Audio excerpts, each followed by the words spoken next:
know, scene, mate. who's this fucking person? Where did they come from? Oh, I couldn't tell you, man. I knew this shit was gonna happen. Yeah, 100%. You know what I mean? Yeah. But anyway, bro, Rick, my boy. It's good to be back, mate. Man, 50th podcast, man. I was excited for this all day, all night. I was thinking, I'm like, what are we going to talk about? Then I was like, man, there's so much to talk about. Just let But it flow, mate. Let it oh, flow. man. No, I appreciate it, man. I really appreciate it. It was like weeks ago, way before even I knew that this was approaching. I knew I felt like, you were the right person, and not just you were the right person, but it was just the right conversation to have for something like a milestone that sure. I'm pretty proud of myself. So, Man, I still remember when we kicked it off, and Yeah. we were training in the bunker. And you told me about you're gonna do a podcast. Yeah, man. So, Yeah. it's good to see you doing the Nah. 50 episodes in. That's what Nush was just like before she left. She just gave me a hug. She's like, "Good luck," and she goes, "Do you remember when your first one?" I said, "Fucking earth, I remember the first one. It was a pain in the ass, man." I was like, I didn't know how to go about it. I didn't know what to do. I didn't know what I needed. But Look at this, mate. You got the gold mics. yeah, and that's everything. it, bro. Now I'm all of a sudden graduated to gold mics, man. So nah, man, it's yeah, I remember, man. I thought I was kind of like. It was funny because yesterday especially really hit me like, and not so much the 50th podcast, but just it's easy sometimes when things are going pretty good or things are finally kind of settled, you forget what it was like at one point, you know what I mean? And so I kind of reminded myself yesterday, just that first few weeks and months, you know what I mean? So like, and I remember like for this, obviously those are going to be watching this, it was after my fight at that time, and I remember I remember messaging you, and because at that time obviously I was so fit, we were just looking at other fights and stuff, and then I don't know if you remember this, but I remember the exact time in the morning. I remember exactly where I was on the road. It was that intersection. It was that old Northern Road, and where the track is. Yeah. Yeah, Nice. that intersection. I remember messaging you, and then you rang me, and then telling you like, "Yo, I'm gonna go back to living out of like a suitcase, like I need to go back to having nothing, like feeling like I have nothing. I gotta, and bro, did I ask for it in that first few months? Yeah, I asked for it, man. Like it was tough. It was really tough. Like, and that's what I had to remember. I forgot how crazy those times were. Like, not working, going into unfamiliar territory, and banking on myself. And you know more than anyone what that's like, man. Just banking on yourself, no one else, Sure. For And sure. and it was tough, did it. man. Yeah, it was fucking tough. Like, Did you like the experience? yeah, man. Like don't get me wrong, it was emotional. It was even hard. Like, it was even hard on me and Nush because she was working, I wasn't. We're just living paycheck to paycheck, all on this idea, this fucking crazy idea that I have.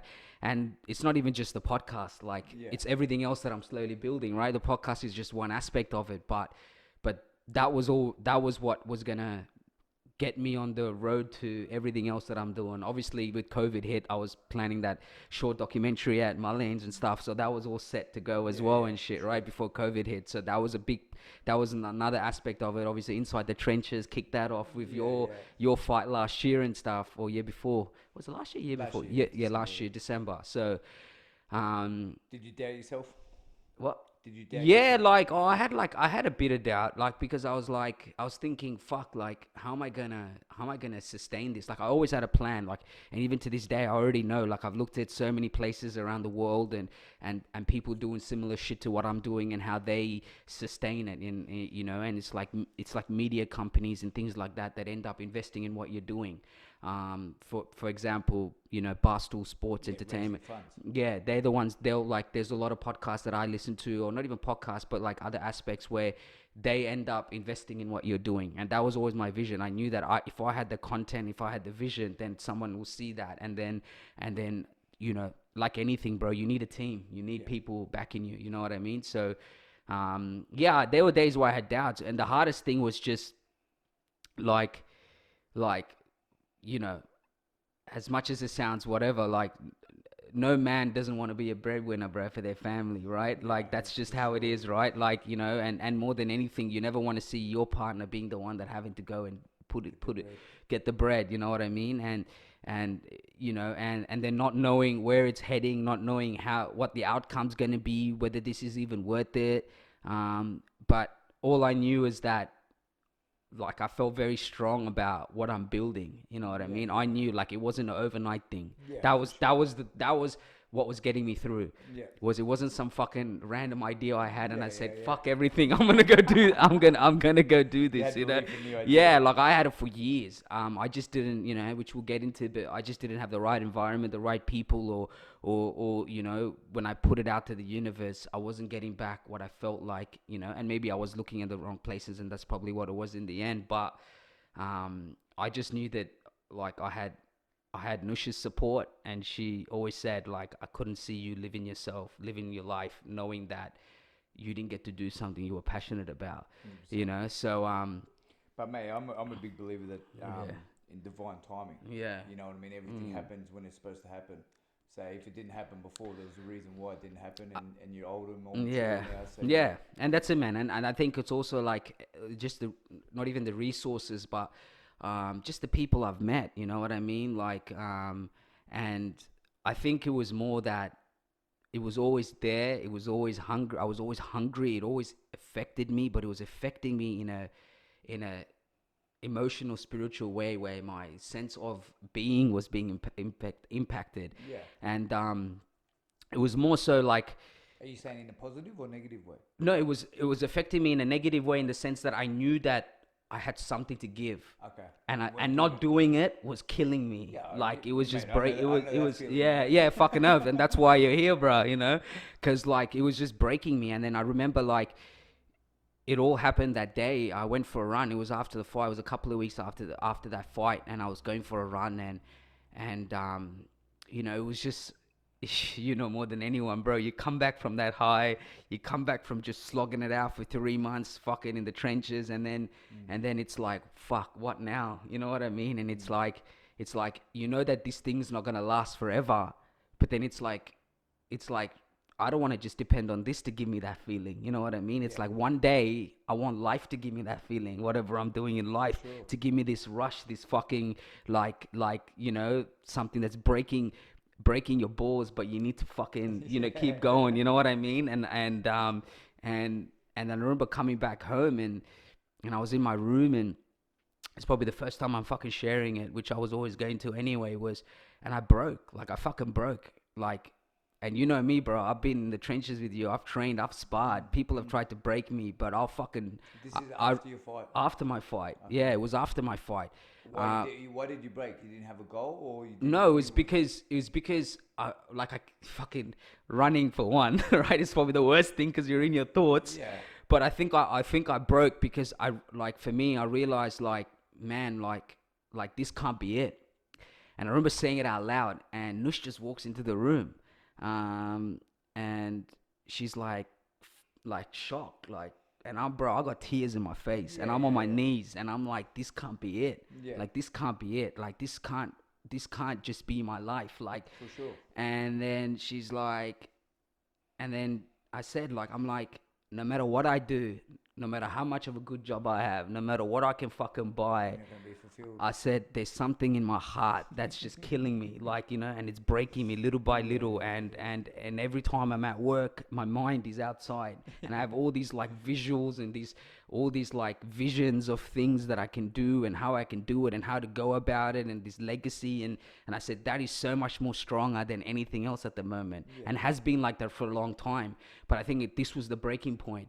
And that's when I realized, like I could step in a ring and that man can never hurt me. Yeah. But I realized that if you disrespect life can fucking kill you. You know what I mean? And it can hurt you so bad that there's sometimes, if you don't know how to deal with it, there's no coming back. And that's when I started respecting life.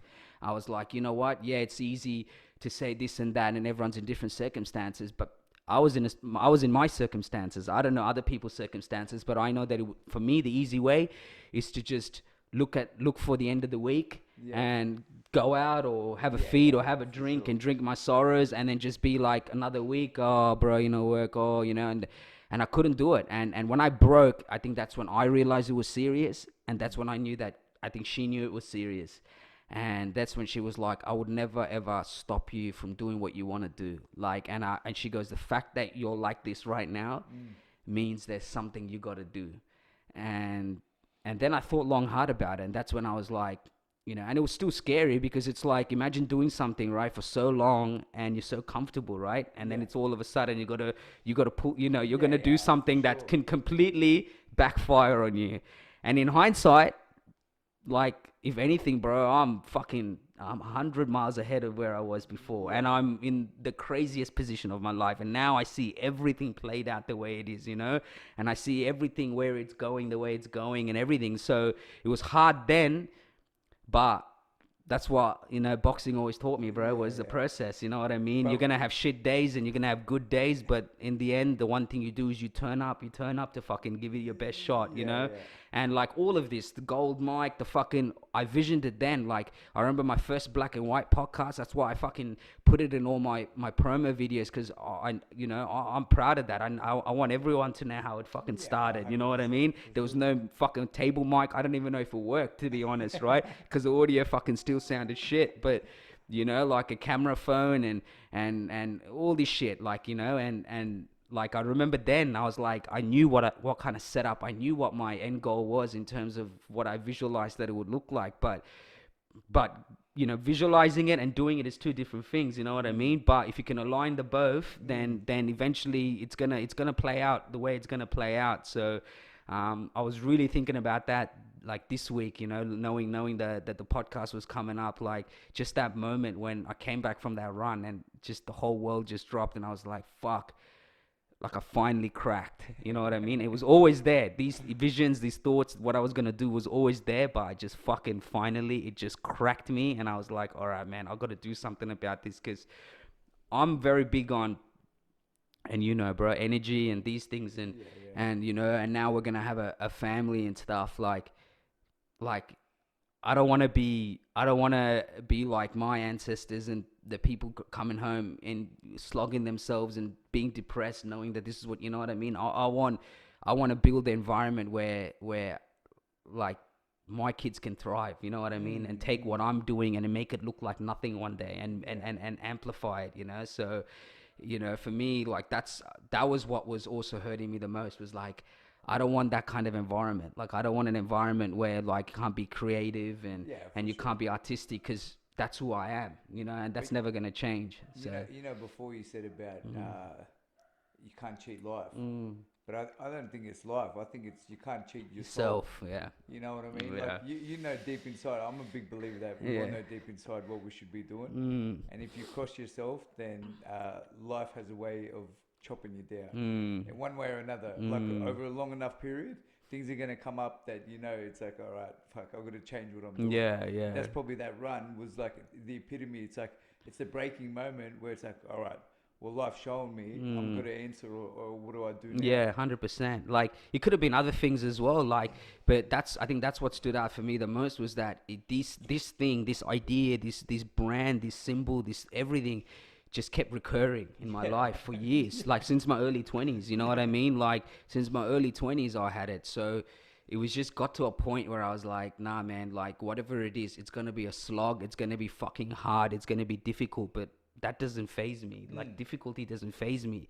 It's just show me the way and I'll fucking do it, kind of thing, So, so it was good, man. Now, like, the place I'm in, and I think that's what it is, like, it taught me a lot of things, like, just doing, not even just the podcast, but the hustle of what I'm doing, and realizing that until you do something that you really want to do, that even requires the support and requires, requires, like, kind of people to tune in, you don't realize, man, like sometimes how much you are on your own, you know what I mean? Like, you have the support of people, but, and that taught me to disconnect myself from the idea of family, disconnect myself from idea of friendships, and just really zone in on what is it I'm trying to do. And then with that, came friends that are family, you know, like yourself, the right people, man, you know what I mean? Because I finally zoned in on what is it that I want to do, what is it that I want to give. And with that came people that genuinely gave a fuck about what I'm doing. It wasn't just talk. It wasn't like, and I always use that, you know, I always use this, like, it's like growing up, you know, you drink, you know, you sit in a fucking park and you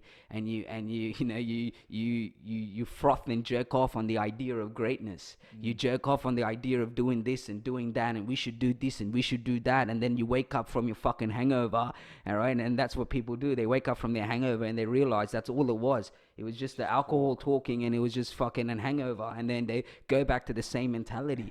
Whereas me, when I hear that shit, I'm like, yeah, let's fucking do it. Yeah.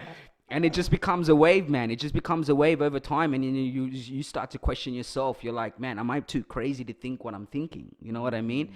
And so it really taught me to disconnect my emotions and my feelings and my expectations from people, whether they were family or friends. It just taught me to disconnect, because the truth of the matter is, man, no one gives a shit except you, you know, with what you really want to do. No one gives a shit, you know what I mean? And no one knows what you want to do, and no one knows what is it that you're trying to achieve more than you do. You know what I mean? So if you look for validation, good luck, bro. You know what I mean? Good luck. I'll see you in about 20 years with the same conversation. You know? I just laughed so hard, like, because my head was light bulbs, because when you're saying about when you're young and you're in a park and you, like, because I remember, like, maybe 10 years ago, like, just being tanked with my mates and, like, I'm going to fight again. And they're like, man, you're full of shit. You're going to fight again. And I always knew, like, after a big night, say I'd go home and then I'd be like, I'm not finished. Like, I'm going to go again. Yeah. And you know, and it's the same thing. Like, I could feel in myself there was something that I you can't do. And you can't escape it.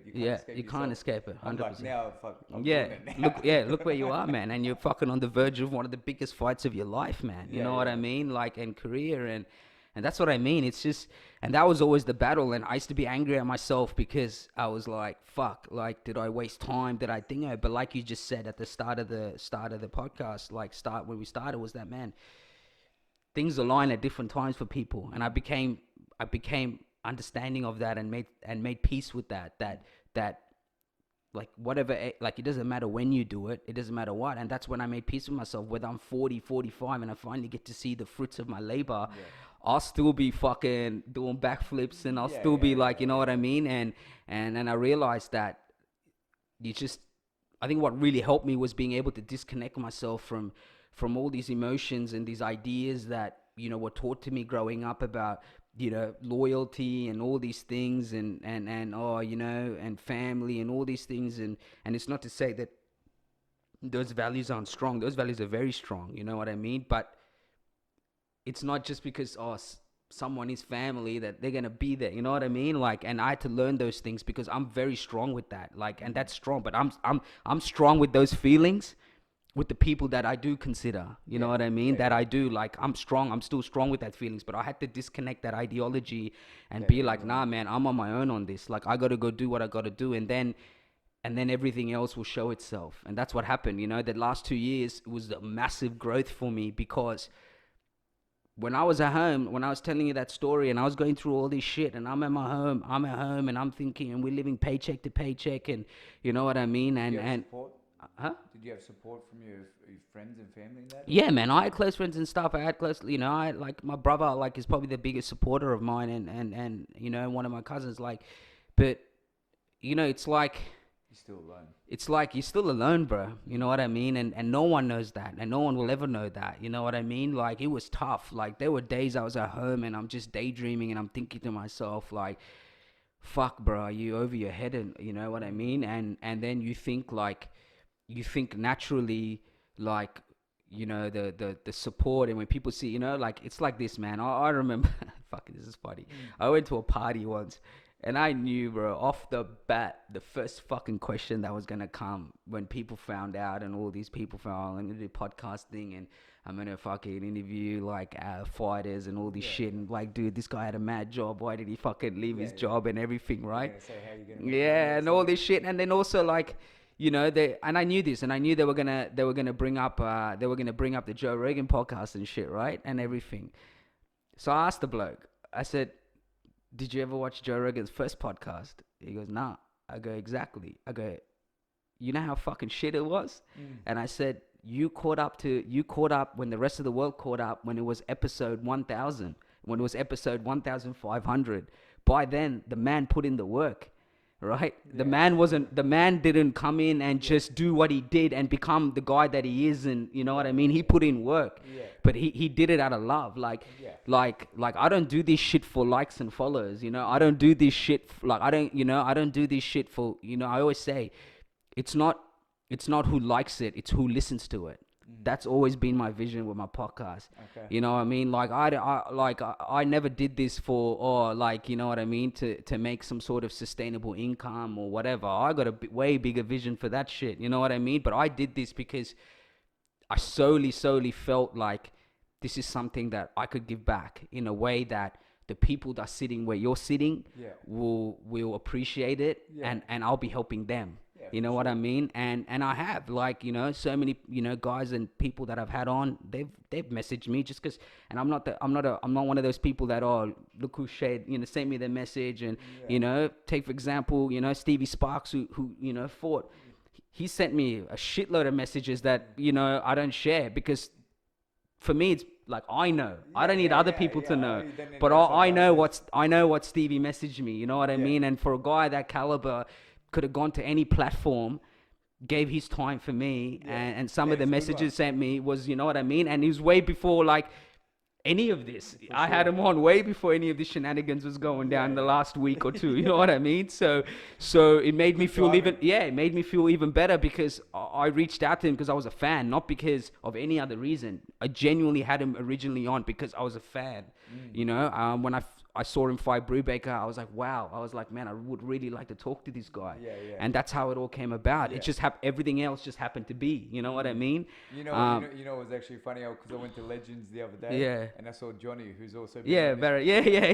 Johnny had a mad time. And I said, guess who's the 50th? Yeah. I didn't tell anyone. And he goes, is it you? He goes, man, that's mad. He goes, it's actually interesting watching other fighters go on, because you get an insight of the way they think. He goes, everyone's got that little bit different mentality. And he goes, it's actually really good. And he goes, Jana's like a guy. He goes, you feel like you've known him your whole life. It's true. But you know, and that's it. And that's why, like, I started Into the Deep, was because I was fascinated by how people think. I was fascinated by what makes them tick. You know, like, just what makes the mechanics of what they do, and their philosophies, and that's what fascinates me. And that's why I started the podcast, not for any other fucking reason, not for fucking, you know, bullshit, you know, influencing and all that fucking crap. You know, it was nothing to do with that. It was purely the fact that you can learn something from fucking oath. It's I'm feeding you free information, people. You know what I mean? I'm feeding you free gems. I'm feeding you shit that you don't have to buy a book. These are people that have done things that just because it's not at the level that you think it needs to be appreciated that way, but it's not easy what they're doing. You know what I mean? And same thing with Johnny, where, you know, Barra came on, like, I didn't know so much about, like, you know, he's come up through Sweden and shit, which was fucking crazy. Like, and I was so fascinated by the story. But just, you know, even when he was talking about ping pong sparring and all those, like, it's fascinating. You know what I mean? People's different methods. You know what I mean? And it's not just fighters. It's just people in general. Like, I'm just so fascinated by what makes them do what they do. You know what I mean? And how they go about it, because it's not easy. So.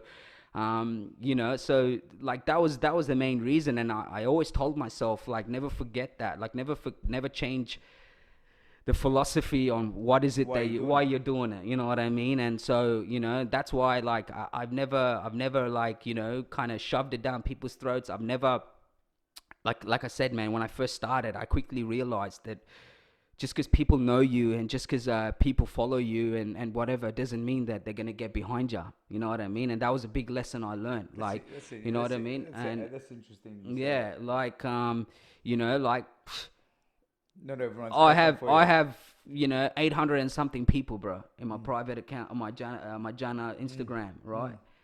I put stuff on. You're telling me when I have 800, 900 views, but people don't share and I'll never force it. I'm just purely stating facts. Yeah. where are those views coming from? You know what I mean? And it was a big lesson for me to understand and learn that end of the day. And that's why I promoted, like the boys that made this jumper, Elam. That's the area where my people come from back at home, and they started this this clothing line, Elam Wear. Shout out to them. And whatever money that they're raising, they're sending it back home to build agriculture and create jobs for Tamil people back at home. And these are young lads. And and that the guy that created the Alpha Nutrition, you know what I mean, same dude, and him and his cousins and friends got together, 5 of them, and they're doing it. And I always send them positive messages, and I said, don't break this bond, because you guys don't realize how much you can do together. You know what I mean? How much you guys can do when you guys are working together. It's a very rare thing. You know what I mean? Because like I have all these people, and whatnot, but when people, it's like this, bro. We're talking about the park. We're talking about drinking. When people have sat next to you, when people have lived life with you and they've had experiences with you and they've seen how you are, it's so hard for them to disconnect that person from the person that can go and do these things, that can go and create a podcast and can create all these get all these amazing guests on and see it in the same limelight as a Joe Rogan or as someone else, right? Because it's like, I know this person, so it's like that invincibility is gone, and that's what we, that's the false perception human beings have, bro. We need this invincibility in someone to be like, whatever. So I kept fucking saying way before you fought on No Limit and everything. I'm like, this guy's a killer. You know what I mean? Next minute, there you are on No Limit. You know what I mean? And this guy and me, like, you know what I mean? And it's like, I wasn't talking shit. I'm there. I've seen this man train. I've seen the man put in work. You know what I mean? But people need this invincibility. People need this this idea that it's untouchable to feel the greatness. You know what I mean? And so I quickly learned that, man. I quickly learned that support factor. I quickly learned that not everyone's gonna have your back, and not everyone's gonna be like. Because, for example, bro, like you told me when the whole Stevie Sparks and Tim Zoo thing got up and whatever, and I was like, man, and you messaged me, you're like, man, like you should repost your podcast, because like it's a good time, like people I think. And I messaged and said, yo, I got it, I got it planned. I'm just waiting for a thing. And because that unfortunately with social media, with being able to connect and network, bringing in traffic and people helping you out helps you with exposure. Right? Hence why I share your shit and whatever, because I might have 600 people following me, but it's, but it might be more, but even out of 600 people, that 200 people might see what you're doing and something might come out of it. You just don't know, bro. You don't know, right? People don't understand that aspect. People don't understand that how much you're helping someone with the algorithms of Instagram by giving them exposure, right? Because it's like, but I know that they're watching from a distance. I know they see what I'm doing, right? For sure. But I never let it. I quickly kind of came to peace with that idea, and I was like, you know what? All that means to me is I haven't connected with the right audience yet. I haven't connected with the right people yet. No. I didn't sit there and be angry, and I didn't sit there and be upset about it, because one day, when this whole fucking thing turns upside down, it'll be the same people. It's like people come and give a pat on my back, like, oh man, I like what you're doing. Really? I haven't seen you.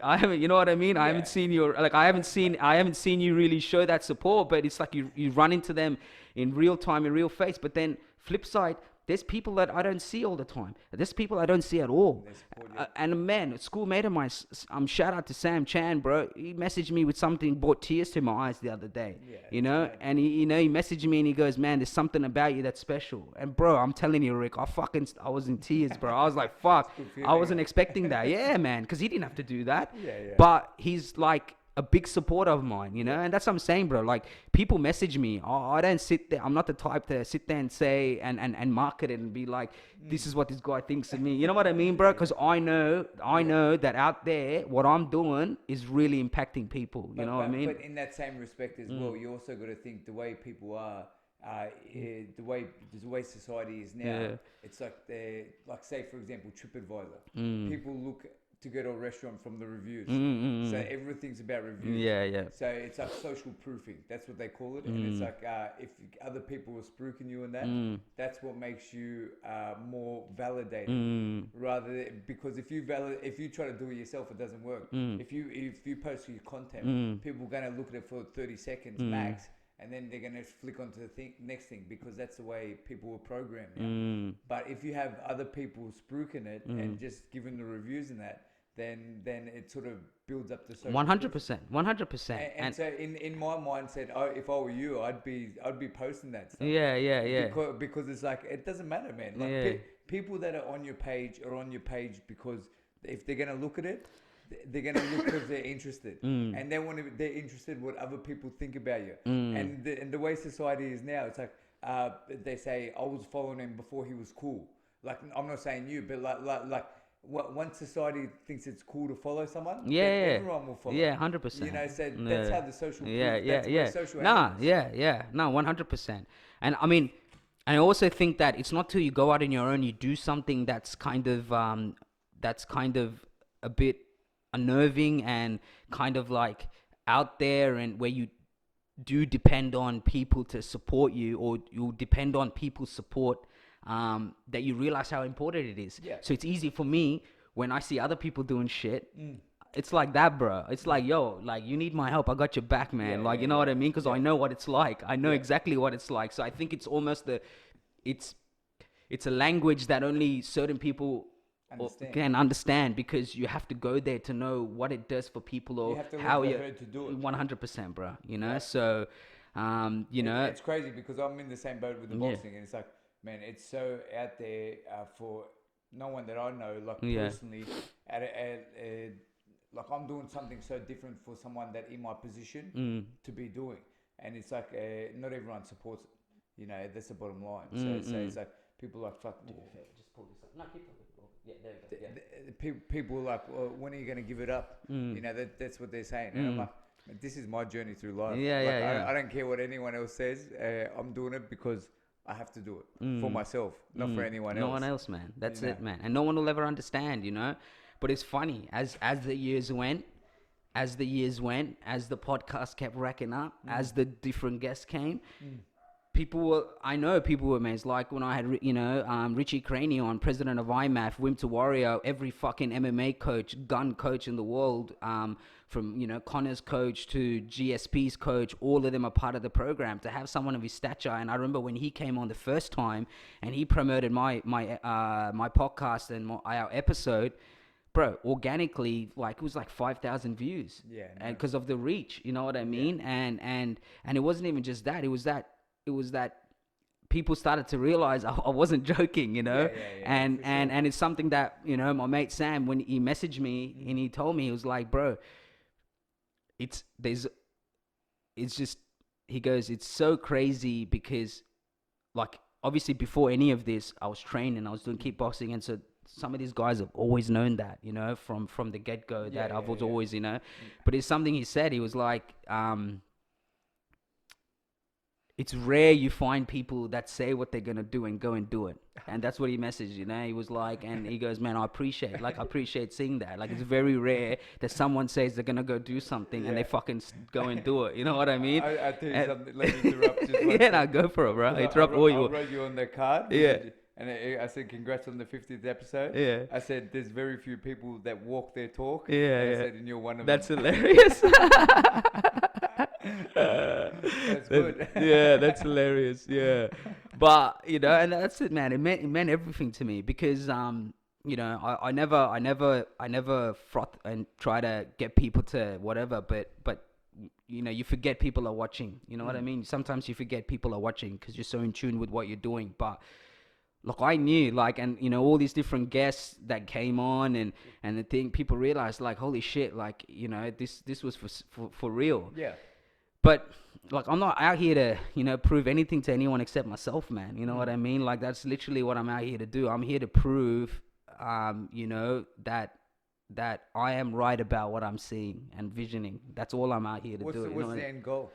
Bro, the end goal is to have an entertainment platform that covers sports and pop culture in Australia. You know what I mean? And I believe that we're so behind still. We're not there yet, but it's growing. And it's crazy as it fucking sounds. I haven't even had the Don Julio that Ricky bought me, but when I was 22, 23, that was the vision I had. But I felt like we weren't there yet as a society when I was 22, 23, to do what I'm doing. But I felt like one day, naturally, we're going to go that way. If you look at even, take the rugby league industry and then the culture around that. Now you got Bloke in a Bar, shout out to Clarkie's Column, all these guys, and they're killing it, you know, and especially Bloke in a Bar. Like he started off with a pub in Brisbane, and he was just doing like every week he would, you know, after games, he would drop a thing. He would do like cool rugby league memes, similar to what the vibes that Matty Johns and them did during the footy show days, right? And I remember, bro, when he had a couple of hundred fucking, you know, likes and views on Facebook. But I was like, yo, this guy's onto something. You know what I mean? And then he kept doing it. He would have podcasts with rugby league players when they would go up to Brizzy and stuff. Yeah. Bro, shout out to Den and Kem, his ex-player. Like, he came down now. He's moved to Sydney, got his own studio, right? Weekly episodes. One he does with Cameron Smith. One he does with Brett Finch. They review the games, everything. Got his own beer, which he brews, called Bloke, which is all over Sydney and all over Australia now, right? On all the stores. And now he's fucking established. And he was one of the sponsors for No Limit. Really? He was on the ring. You would have seen on the ring it said Bloke. Yes. That's so Blends and Brothers as well. Yeah, Blends and Brothers as well. Yeah. So it would have been it was on the corner post. It said Bloke, and that was him, you know. And obviously I think the connection with the Rose brothers is George Rose and stuff because of the footy connection as well. Yeah.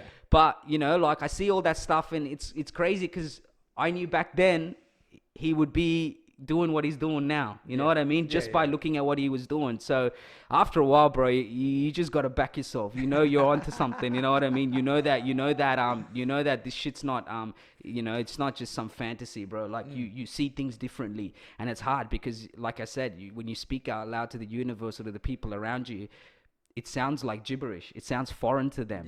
But it sounds so real, and it sounds so achievable to me because I know I have a love for it. And I know that I see things in a way that I feel like a lot of people don't understand. You know what I mean? And not a lot of people don't understand is that I haven't met the people that understand my vision. You know what I mean? Or see it the way I do. So, but it's been crazy, man. It's been like anything. It's been ups and downs. But like I said, I will always be grateful for like the fighting journey and the boxing journey because those principles, those philosophies, that's what I use every day with what I do. You know, there are fucking, with the good days are the bad days, you know. There's days where it's like, fuck, you know, like you're just like, man, it's not happening, you know. And then, you know, you reach out to certain people and, you know, I was meant to have some good boxers on and, you know, and without naming him, you know, I like, you know, kind of did the dirty on me, you know what I mean? Like it was, times were booked and everything. And that's why I'm grateful for guys like Stevie Spark and stuff. They stayed by their word. There's a lot of them, bro, in the upper echelon. Like, and I'm not hating on them, but you know, you give your word and you go, you book times and everything, and then you don't even cancel, or you don't even, you know, you just forget about it, and then, you know what I mean? And it's just, it shows a lot about people's character. You know what I mean? I understand you're busy. Everyone's fucking busy, man. But you give someone your word, man. You know, like even Stevie wouldn't mind me telling this story. He forgot. He slept in the day we were meant to do the podcast, but bro, the apology was just like, you know, it was fucking genuine. And then the next week we booked it again, and he was there without a shadow of a doubt. You know, so I'm grateful for that. Alarm this time. You know, which is fine, bro. Shit happens, you know. But the way he backed up and he the way that, you know, and I was really appreciative of that. And there's so many people in that same line, the same echelon of boxers in Australia that, you know, this, you know, said he seems like a genuine. Yeah, man, it's fucking genuine, bro. like I said, I would like to think I know. I have a good judge of character, and the reason I took a big liking to him, and the reason that I put my support behind, was because by talking to him, I could tell, man, like in his eyes, you know, I know we're looking through the computer screen, but I could tell by his eyes that he's a genuine bloke. You know what I mean? Like And but yeah, man, here we are now. Anyway, I just kind of fucking went on my rant a little bit, but as you do. But this is your time. Yeah, oh fuck no, bro. It's all. I just needed someone to come here so they can sit and listen to me talk shit. Otherwise, I'll be on my own, bro. Ask a few questions. I know, it's so weird. I was doing like a shout out video to my mate, and I was like, bro, you would think that being on a podcast, I'll be comfortable. I was like, bro, like 4 times I had to re-record because I was like, it's so weird talking to myself. I was like, I'd rather talk to someone else, you know. And that's the thing. Like all the other things that I want to do, it's not about me being on front of the camera. Even that documentary, that interview that I had planned to film at Mullins, like the podcast is one thing I will always be in front because it's what I enjoy. You know, everything else, I want to produce content. I don't want to be behind the camera. I want to be able to one day be able to create jobs for awesome cinematographers and photographers and everyone.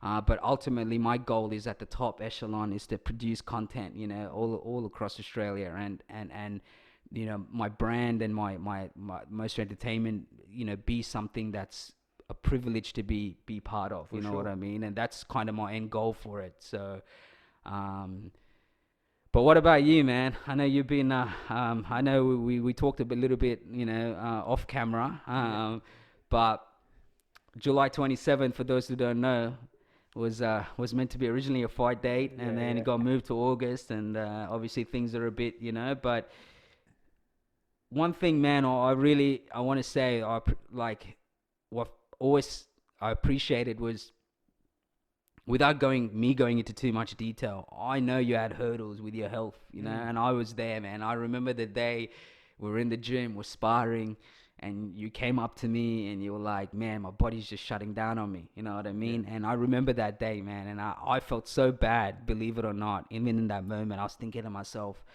like, what does that even feel like? You know what I mean? Like, what does that even, what are you feeling right now? You know what I mean? And then to come back from that, bro, to where you are now, and to you know, taste even just a stadium show, but like, forget about all of that, just to fucking get back to where you are. What was that like, man? Like, that's just, you know, like, you got to have mindset, but like, you got to really want it. And you know what I mean? Like, because it's easy to say no, you know what I mean? Especially because, like, if you didn't do it, you're not any less of a person. You get what I'm saying? Yeah, I know what you mean. You know, there's nothing that you had to prove to anyone else, right? Maybe to yourself, which is probably why you are where you are, but there's nothing you had to prove to anyone in the world to kind of legitimize what you could, you know, what kind of character or what kind of you know, what you could do in the ring. But somehow you found your way back. What was that thought process like? For me, it's exactly what you just said. It's not about proving it to anyone else. It's about proving it to myself. And it's for me, I'm taking more pride in the journey back. Like, it's not about having the fights and getting the end result. I'm taking it back that I'm not quitting. You know, and so even when all the health stuff happened, and I thought there's no way in the world I'm going to be able to fight again. Like, I thought that was it. I blew up to like 85 kilos. I couldn't even run, and I still remember the first run I went for when I thought maybe I want to fight again. Like, and I thought, and I couldn't even run 400 meters on the treadmill. Literally, I couldn't. And I was like, and I'm just like, I even said to myself then, I said, this is going to be a fucking big journey if I do this. And then I just made the commitment right then and there. I said, I'm doing it. And for me, if it's like, it's more about being true to your word. And I made a commitment to myself a while ago. And for me, that's I'm going to see it out no matter what. And so I don't care about all this stuff happening with the COVID and that. I'm still going to press on. 100%. You know, and it's in my mindset. It's when I get to where I'm going, if I can get there, it's going to be a good story for other people. Beautiful story to tell. You know, and I know that's going to unlock chains for other people to say, fuck, if he can do it and he didn't give up, then I can do it too. And I know now, like, the best thing about, because I'm at a good level now in the training and that, all the boys in the gym and that, they all watch me when I train. Like, they all come for advice and stuff like that. And I know, I speak to all of them and say, you can be better than me. You know, if they're willing to put in the work and they don't quit, 100%. you know, they can do anything. And longer term, the boxing is just a vehicle for me to do bigger things. And it's a big thing that I want to do. And I've even got the connections now. It's happening in the process, is to go and speak to some of the youth and that, and the younger men, and sort of be a role model for them about when they go through challenges and that in life, not to quit. And so if I can show them some of my story, and I've got photos in that of when I was in hospital, I nearly died, that it's they can look at that and say, fuck, this guy's been there and he's done it. I'm not just a little guy getting up talking shit. Yeah, you know 100%, what I mean? 100%. And that's why I feel like I've got to have these couple big fights and take it to these guys, because it's like I consider myself an underdog in life in general. And for me, it's like, if you can take it to anyone, you know, if you back yourself, you put in the work. Like I'll put this down now. I'd be one of the hardest training people in Australia. You know, and because I've been around all the top guys now, and I've trained with them, and I'll put in more work than them. On a consistent basis, I do, and more effort. And it's like, if you're willing to put in the work, and if you don't quit, you can evolve with the challenges that life throws at you, and you can become something special. Like the amount of people that message me now and say, man, it's fucking inspirational, your training and what you're doing and that. And because they know me from what I've been in my life, and there've been so many different things. And for this period, I'm like, this is something that I'm gonna do. Like, just to say, it's a chapter in my life. It's not, I'm not a boxer. I don't consider myself. I wouldn't say, yeah, my career is boxing. This is a chapter in my life where I'm gonna go kick this goal and show other people that they can do it as well. So that's the plan. And I think, bro, I think it's just even like when people see the circles you're moving in and the people you're sparring with and things like that, that they know that this is not just some gimmick, bro. This is legit. You know what I mean? Yeah. You're throwing yourself with the sharks, and you're like, you know, for sure. You know, I'm holding my own. You know what I mean? And that alone, and that's why, man. Like, when I thought about my 50th podcast, I was like, fuck, you know, like what's the energy I want? And that's what it was, man, because I knew, like, I was there, and it's not easy. Like, it's not fucking easy, like, to, you know, to some extent, like, that's how I felt a bit even when I came back, like, when I started training again and everything. That's kind of how I felt. I felt like, you know, like there was so much, like, and it wasn't about anyone else. It's just that, like, when my storybook ends with competing, like, in whatever it is, like, I want it to be something that the next person sees. You know, it's like, you know, it's like when these guys from my community message me, and you know, like and they, you know, they get inspired by what I'm doing. Like, I know that it's just a stepping stone for something greater. You know what I mean? And not even just for myself, but it's just for everyone coming up. Yeah. That's why I'm so big on when I see these young cats doing crazy shit. Like I was saying in my post, you know, doing dope shit. I'm behind them 100%, because there's this fucking, you know, this day and age we live in, and, you know, with Instagram and with fucking whatever the shit that goes on in that shit, you know, people trying to show the life they're living or what success is, you can get lost, you know, you can get lost, and you can start doubting yourself. And I never want anyone else to kind of go through that. And if I can say something to them, or be like, yo, like you said, something you said to me, which is what I always say to these guys, bro, you can be 100 times better. You know what I mean? And that's the same thing with the podcast. Like these people are giving you free gems, and apply that. That, or think about it, and go research it, or go test that ideology out for yourself. But that's all free. You're getting free information, you know what I mean, to level up in life in whatever you're doing, you know what I mean. You know, that's the thing. Like, when I have fighters on, you don't have to be a fighter to listen to them. Listen to their fucking mind. Listen to what makes them get out of bed. Listen to the way their work ethic is. That you can apply that, you know what I mean? You can apply that to life. Like, don't think you need to go and play this character, or, you know. And that's one thing that always gets me, bro, is you know, certain people, whether it's in boxing, you know, you see all these boxing websites and you see all these people, sharing or liking and shit to do with nothing to do with boxing, you know what I mean? Or people fucking flashing their teeth or, all this shit, and it's like, and it's like, yo, like, that's what riled me up the wrong way. You know what I mean? That's what, like, with my podcast, when I got fighters on, I was like, yo, I'm going to stay true to what this is about. You know what I mean? Like, it's just like these, they forget the essence of why the sport fucking sucks in the first place. It's because you're putting all your fucking energy and attention into someone who's got 50,000 followers or a girl that's got 50,000 followers. Like, I don't give a fuck, man. When I think about boxing, when I go to read about boxing, I want to read about these fucking fighters and these guys putting in the work ethic.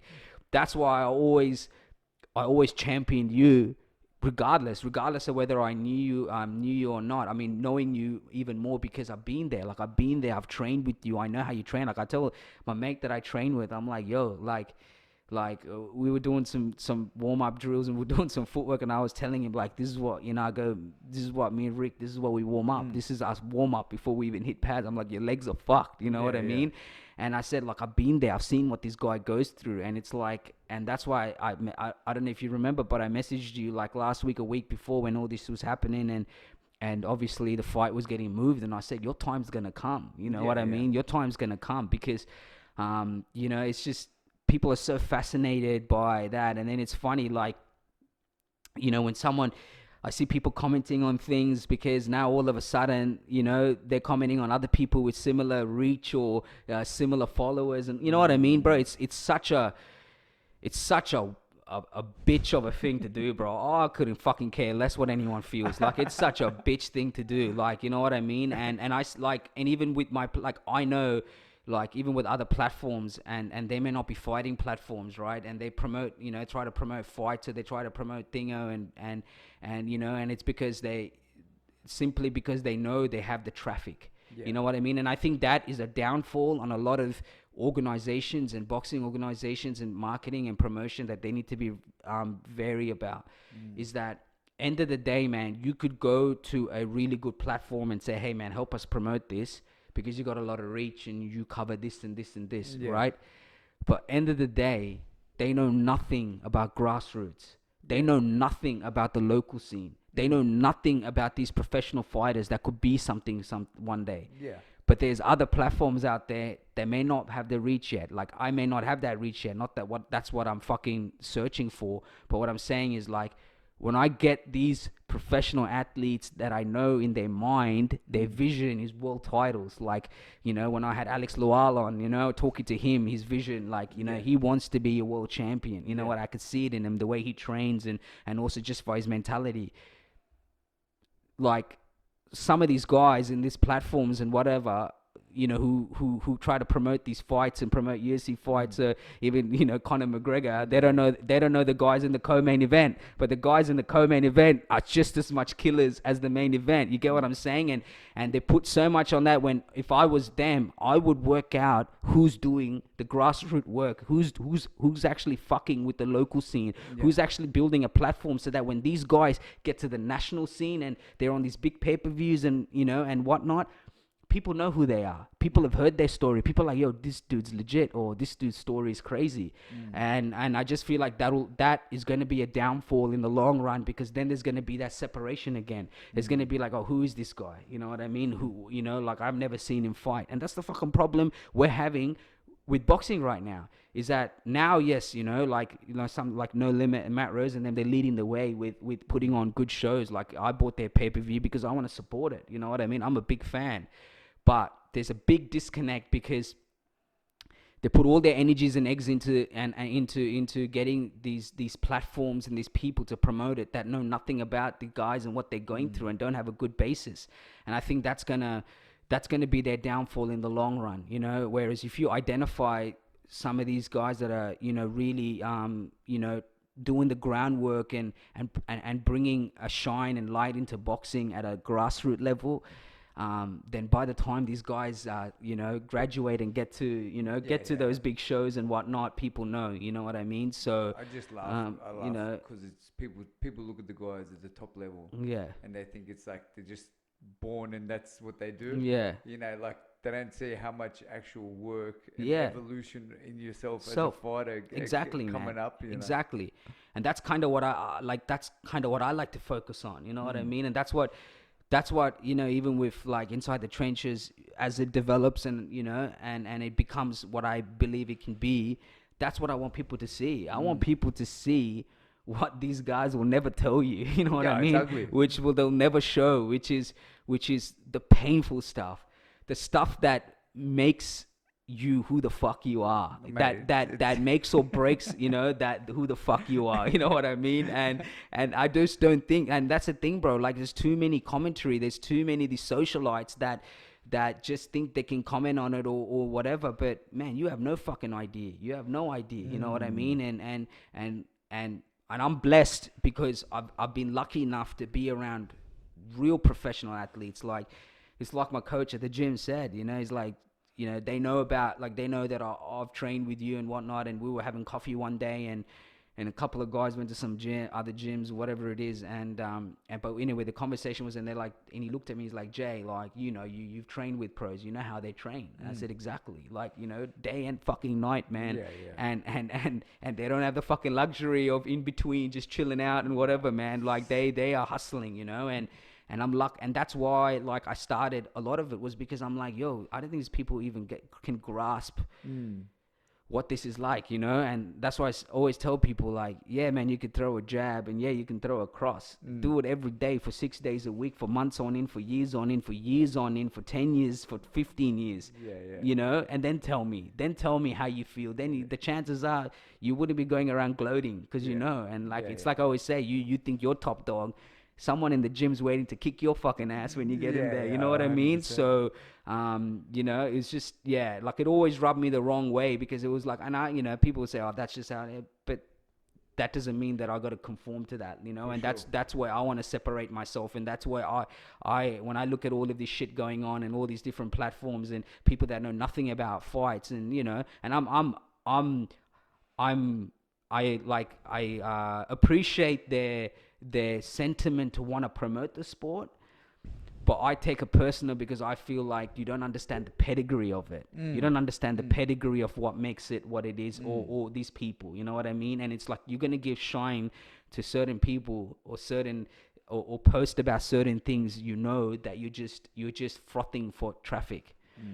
But you don't understand the pedigree or the fabric of what, how to build it, or even just to, like, what it is to give these guys shine. You know what I mean? Because no one else is. And that's why I was telling Alex when he was sitting there, I was like, all these things, you telling your story, you putting yourself out there, being able to, and connect with that helps you build your platform and be able to network and build wealth for yourself by doing those things, all these little things. And I just feel like some people just don't understand that, and so they just there's this big disconnect, and that's the challenge that I put on myself with my brand and with Mercenary Entertainment, is that when people come to listen in, or when people see me, or through the platform, and things come out, it's going to represent the fabric of the sport, whether it's boxing, whatever it is. But in Australia, they're going to really understand it from a local level to a national level, so that by the time you see that same bloke, you're like, man, this guy's put in the work. This shit didn't come easy. You know what I mean? I always, like, especially now, because I'm in the thick of the camp. Like, I'm doing the hard conditioning now. Like, it's not easy, and it's like, the dream is one thing, the hustle is another, and it's not, and because I'm going to start coaching properly after, right? When you're training the younger athletes, it's like, people think about the dream. They don't think about the hustle that it takes to get to that. And when you're thinking about any idea or whatever, you got to factor in that there's going to be a lot of fucking work. Because if you don't, you're going to come up with an injury, you're going to do this, be like, oh, it's not for me. You go back to your safe little job or do whatever, and just give up on it and say, oh, I used to be a good boxer, I used to be this and that. But you got to take in what it is. I'm a big believer that a lot of people just aren't willing to put in the work. Yeah. And that's the bottom line. Like, and that's something that I don't want to be. Like, I'm willing to put in the work, and I want to see it out. You know, so many people I see, they come up with excuses about, oh, they had injuries, they had this and that. I don't buy it. It's just that if they wanted to do it, they'd fucking do it. That's the bottom line. It's either you're gonna do it or you're not gonna do it. Yeah, 100%.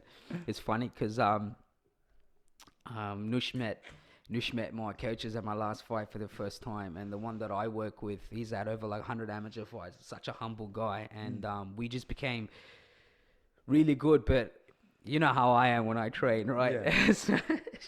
Noisy.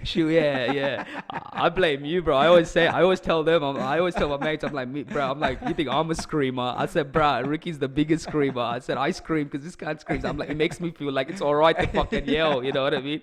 Bro, I'm in the gym. All these young guys, all these young kids, they always tell me. One day, one of them turned around and goes, Jay, I love it, bro. I love it. Like, it feels so genuine and authentic when you yell at us, because I know that you want us to do better. Like, this young, like, and because I was in their ear, bro. Like, we've been through the school of WAF and shit. You know what I mean? So, like, you know what it's like. And she when I didn't know this. She told me afterwards, after the last fight. Nush told me, like, that night. She goes, I went up to Kyle. I was like, "How you feeling?" And he's like, "Man," he's like, "I'm more nervous than like these. Like, I'm more nervous. I feel like I'm more nervous than these guys." But he goes, "I'm more nervous than probably Jay's looking right now." And then he goes, there's something about him when he rocks up the training. He goes, like the energy's up, the whole fucking gym vibe's different. Oh, and really? Yeah. And he was like, he was like, she was telling me that night. I didn't even know this. I didn't even know they had this conversation. And not that I would have known, because I was in my own zone. But he was like, I love it when he rocks up the training, because he goes, this is what he said. He goes, you're in for a fight. Like, you're going for a fight. Like, you're preparing for a fight, good. And that was the biggest compliment. Not even just someone, but someone that I haven't known for as long as I've known others. But that's just what they. But they're picking up. They picked it up straight away. You know what I mean? Up the energy. And so now, like, I thrive on that. Like, all these young guys in the early 20s that have all the skills. I tell them, even these young kids, they're full excited about fighting and shit. And I'm like, you guys don't understand the work that's gonna have to go in. So I always have to give them a bit of a back slap here and there. But got all the talent in the world. You know what I mean? All the skills in the world, all the love for and doing things that you couldn't do at that age. You know what I mean?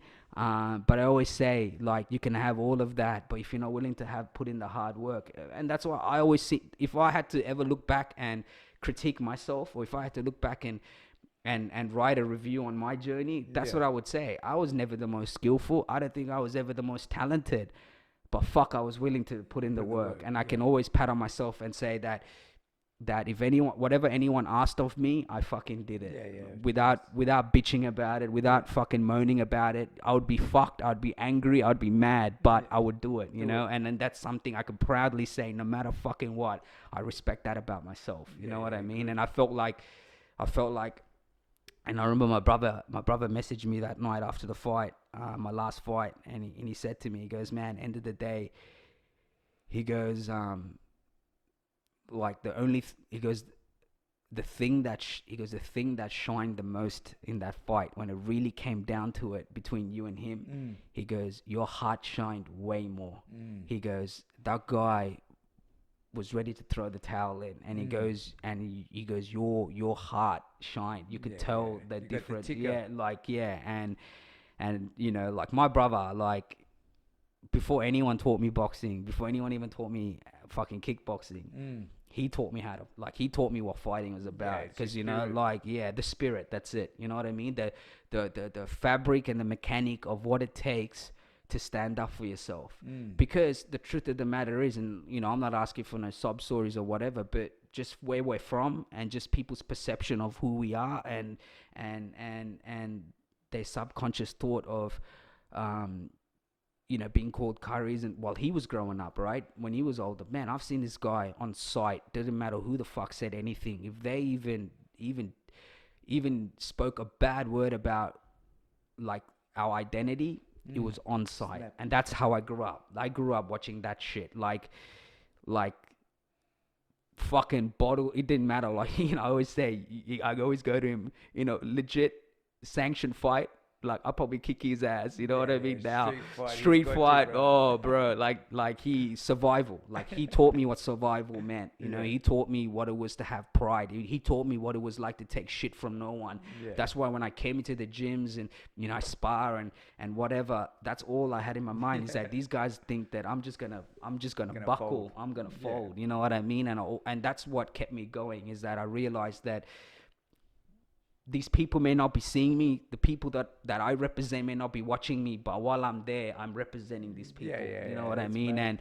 And that's where I first learned like what it was to put your chin up and just be like, you know what I mean? Like, take shit from no one. You know what I mean? So I think that's I like that mentality. Yeah. And it's something that I think I do it as well. And that's why I'm like, let's see what I'm about. Like, that's why sparring now all the best guys. I think in myself, I'm not going to fold. So let's see how it goes down. Like, let's 100%. Let's see how it goes down, because I want to see what these guys are about. Yeah. And it's been mad, man. Like, even some of the rounds I've been doing, like, because I've been sparring that, I did a lot of rounds. Yeah. And he's a machine, man. Yeah, he legitimate went for a world title. Is he bigger than you? We fight at the same weight, but he had a couple kilos on me. Yeah, because that one photo, I was like, yo, I'm like, you're fighting some big boys, bro. It's mad sparring because he's got the power, and I've got the speed, and so it's like, and it's crazy. I remember last time you came, you spoke about Lenny long time ago to me, because you were talking very highly of, you rated him so highly even in his prime. And it was funny seeing that photo with you and him, because I remember to detail me and you having that conversation, and you were praising him, and you were it was something, I think his view of you or something like that, without going into too much detail. But it was just funny. It's funny how it comes back around, and then seeing you now putting in work. And you know, it's been mad because the sparring has been like, you told me. And it's some of the, like, people come in the gym and they're watching, go. And after the sparring, like, I don't even know these guys. They come up to me and go, man, you are a little fucking animal. And that feeling is mad. Like, and they're like, just say, for example, my last sparring with him. After, because I ended up doing pads, and I was going hard on the pads. And there's a couple guys in there, and they're just watching, and then they're clapping at the end. And the guy comes up to me and goes, you're obviously fighting soon. He goes, who are you fighting? I said, Jack Brubaker. He goes, fuck. He goes, you're going to fucking smash him. They would have heard what I've heard for many years, bro. They would have been like, fuck, man, this guy, bro. They go, man, you little solid motherfucker. You can hear it in your voice, bro, when you throw it. But like I said, you opened the door for me to let that, like what we say, mongrel. Me and you always say, that mongrel out. And that's what it was, man. And it was just that mentality to fight was always there, but it was everything else, like, and even all the other things that complemented it, like when you introduced me to Qigong and Dan and everything. It just all like, now it's just my mind, like, we were touching on it earlier. It's so disconnected from the unnecessary shit, things that I think is important, but it wasn't really important, whether it's whatever it is. But going into that deep end, going to that place where it's like, man, like, and that's the thing, like, so many people there was a moment, especially in that first round, like my last fight, a lot of people would have waved the white flag. It's the first time I'm taking on bigger, stronger guys, and they're fucking strong, but I just remember I went to the corner, and I never told you this story, but I went to the corner, I took a deep breath, and all the Qigong, everything that I learned, that's all I was doing. And I just remember taking a deep breath, And I just told myself in my mind, this is going to be a beautiful story to tell somebody when it's all done. Yeah. I shit you not, that's all I told myself in the second, like after the first round ended. Because I said, I knew at that point that I'm going to have to lift to or go to a place I'd never been to win this fight. And I knew that, like, and I just remember taking a deep breath, and I just remember telling myself, like, this is going to be a beautiful story to tell somebody when it's all done. And bro, like, that automatically just clicked me. And I was just like, after that, it was like, okay, who wants it more? You know what I mean? Yeah. You know, it was, and that's the thing, like, fuck the result. The growth I got from that, yeah, bro. I was just like, I'll never forget it, and no one will. But that's your new limit. Like, you went somewhere that you've never been before. Like, and you know, realized that it's like, wow, like I'm. And it reinvigorated me. It really did, man. Like, I was telling, like, I've been telling Nush all week, like, just the hunger, and I've been I've been training, like, every day. I've been training. I make sure I go on my runs. I've been setting certain goals for myself, and went and bought like kettlebells and shit. You know what I mean? Set up a little thing at home because I knew this shit was happening, but like, it hasn't hampered anything. If anything, I've seen it as a fresh challenge now. You know what I mean? Because not that I didn't rate it, but I didn't know how my power was going to transfer with this.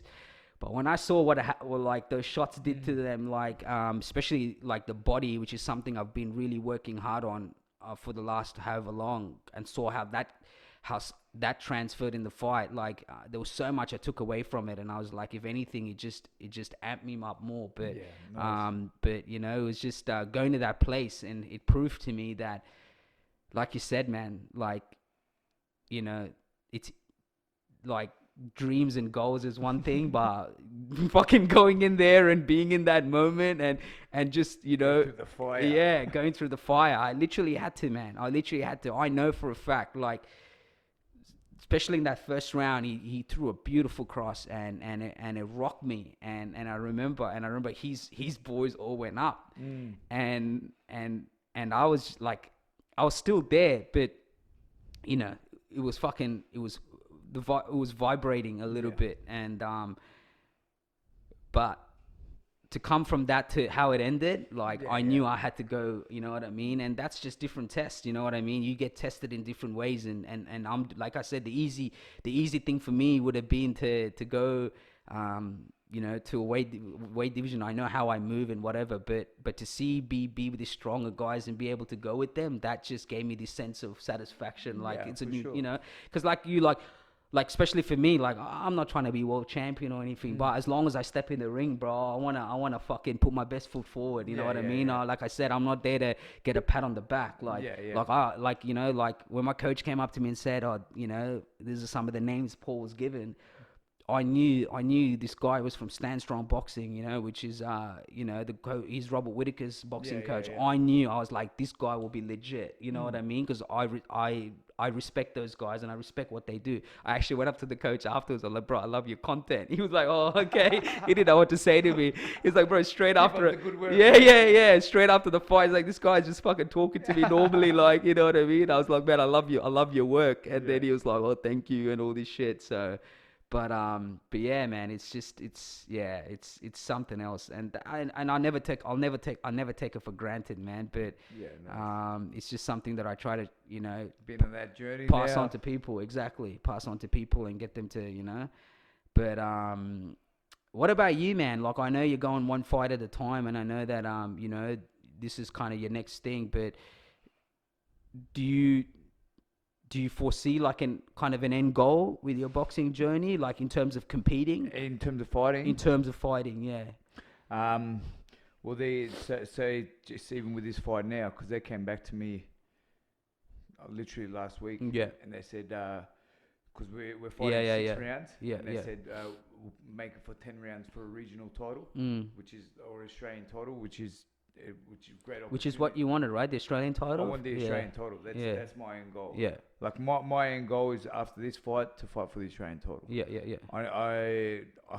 I said no to doing the 10 rounds because I've been prepping for 6 rounds the whole camp. Yeah. And I'm not going to get extra sparring now because it's lockdown. Yeah. So I just went back and said, look, this one, let's do 6 rounds. Next one, we'll do it for a title. So that for my fighting, as soon as I get that, I'll ride off into the sunset. Yeah. You know, for me, I think in terms of fighting, I've got maybe two more, and both big ones. Yeah. I only want to fight the best guys. Yeah. And I even said it was funny because they were coming to me at the start of the year. Because that was your intentions from the beginning, right? I remember. Because I'm like, a few of the main guys behind the scenes in the boxing, they were coming to me and they said, "We got this opponent for you. We got this guy," and they were like around 4-0, 3-0, and I'm like, I'm not interested because I was looking at these guys. I'm like, even if I beat them, it wouldn't even make me feel like that accomplished inside, especially after my last fight. I'm like, man, I honestly got out of the ring, and I was angry more than anything because I'm like, I was embarrassed. Even my mate said, "You fight bums. You're fighting bums." And I'm like, that is definitely not the intention why I do boxing at all. For me, I do it for a challenge, right? And I think, say if I pick these top guys, it's like I'm gonna have to grow into a person that can beat them. So as a fighter, I'm gonna have to develop the training skills to be able to beat them. And so it's like if I fight someone less than me, I can slack off and be lazy in training. Whereas if I'm fighting these top guys, it's like, fuck, if you do that against him, he's going to whack you and it could get knocked out. So with that little bit of fear in my mind, it makes me go harder. And so I said at the start of the year, because I had been in touch with Ben Damon, who was a Foxtel commentator, Matt Rose, and they got another guy named Justin Kennedy, who's a matchmaker. And I sent a similar message to all of them. I said, look, I'm only interested in fighting one of the top 3 or 4 guys in my division. I said I'd be willing to step up and take the fight. I said I'm not interested in fighting any other. I said a lot of people watch me were interested in my boxing and that. I said me fighting a lesser opponent does nothing for me personally. Like I said, I'll do this to challenge myself, and also it doesn't look good on paper. I said I only want to fight the best guys, because for me, if I fight a guy with about 20 fights with good wins, which was what Brubaker has, if I beat them, I take their power. It's like a game. You know what I mean? 100%. You take their spot on the ladder. 100%. And so that's the way I look at it. And so I think, I know I've sparred these guys. I've sparred Jack probably about 5-6 times. And I know I can beat them. You know, it's going to be a challenge. There's no doubt about it. It's going to be a hard fight. But I know if I show up and the way I'm like I intend to show up, then I can definitely beat him. But I'm going to have to step up in all my areas in my training to get to that point. And that's what I want, because I don't want it to be easy. Like if I can go to bed and say, for example, now each night I do my rituals, and I hate doing them because it's hard. Like I'd say I do like their sprints like unders and overs. And I can't go to bed without doing them in the day. And if I do, like I feel very guilty if I go to bed skipping it. If I was fighting a lesser guy, I'd let myself off the hook. It's because I know I'm like, last thing I want to do is get to the fight and knowing that I could have done more. You know, I got no problem losing if I go out on my shield and give 100% and be like, man, I put in everything in my training and I gave it 100% effort in the fight. If I go into the fight and don't give 100% in my training or in the fight, I'd be absolutely dirty on myself. And so for me, that's doesn't matter if you win, lose, whatever. It's how you show up in the process, and that's where you get your breakthroughs. As you just said before, like even this camp, there's been a couple times I've reached to points where I've never been before in my training, and it's like the feeling is just like I didn't know I could go there. And it's mentally, like the breakthroughs you get, even like I push myself that hard, and I'm like, normally you say, all right, back off, I'm tired. It's like, no, we're going to go through, push through and just see what happens. See where the finish line actually is for you. And it's been mad because it's like, it feels like once you get through that breakthrough, it's like a whole new level. And it's like the next level of the game, you know. And then for me, it's fucking, that's the best part about doing the boxing, because I'm unlocking now, like, I even feel it. In the mad thing that I never had before is knockout power. Like now I've got one punch power that can knock people out. Like I'm stunning people. Like I can see like the pop on the shots. You see him get stunned. And I'm just like, this is fun now. You know, like because I've got the speed, but now the power is coming with it. And I'm like, all I got to do, if I can land any of these shots in the fight, it's going to be game over. 100%. You know, so it's exciting. 100%. 100%. it just opens up new doors, man. It just yeah. But that was something that is something that you really wanted to kind of solidify as well in terms of your own personal development for a long time, right? Was just that punching power to be able to, because the explosiveness was always like, you always been a very explosive guy, like, you know, with your shots, but fucking add power to that, man.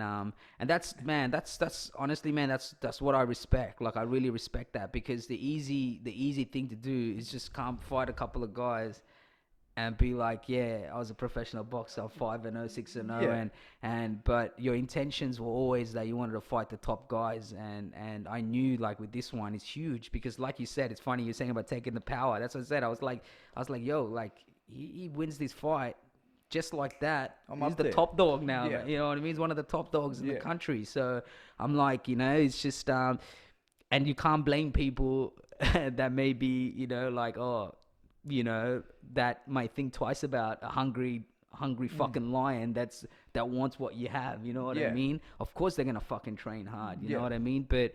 But that's, yeah, man. It's just. I think what's happening now is because they're hearing through the grapevine that it's not going to be an easy fight. Yeah. Like and even just say, for example, I was watching an interview the other night, and someone had said Jack Brubaker versus Ricky Colosimo is going to be like everyone's saying, it's like gonna, a barn burner, a good one, cracking fight. Because people that know me, they know I'm not going to back down. Know the style, 100%. And the people that know him, he's a tough cookie. There's no doubt about it. He's a good fighter. Like, he's tough, he's strong, and he's big. But people that know me, like, that I haven't been tested at that highest level in terms of fighting.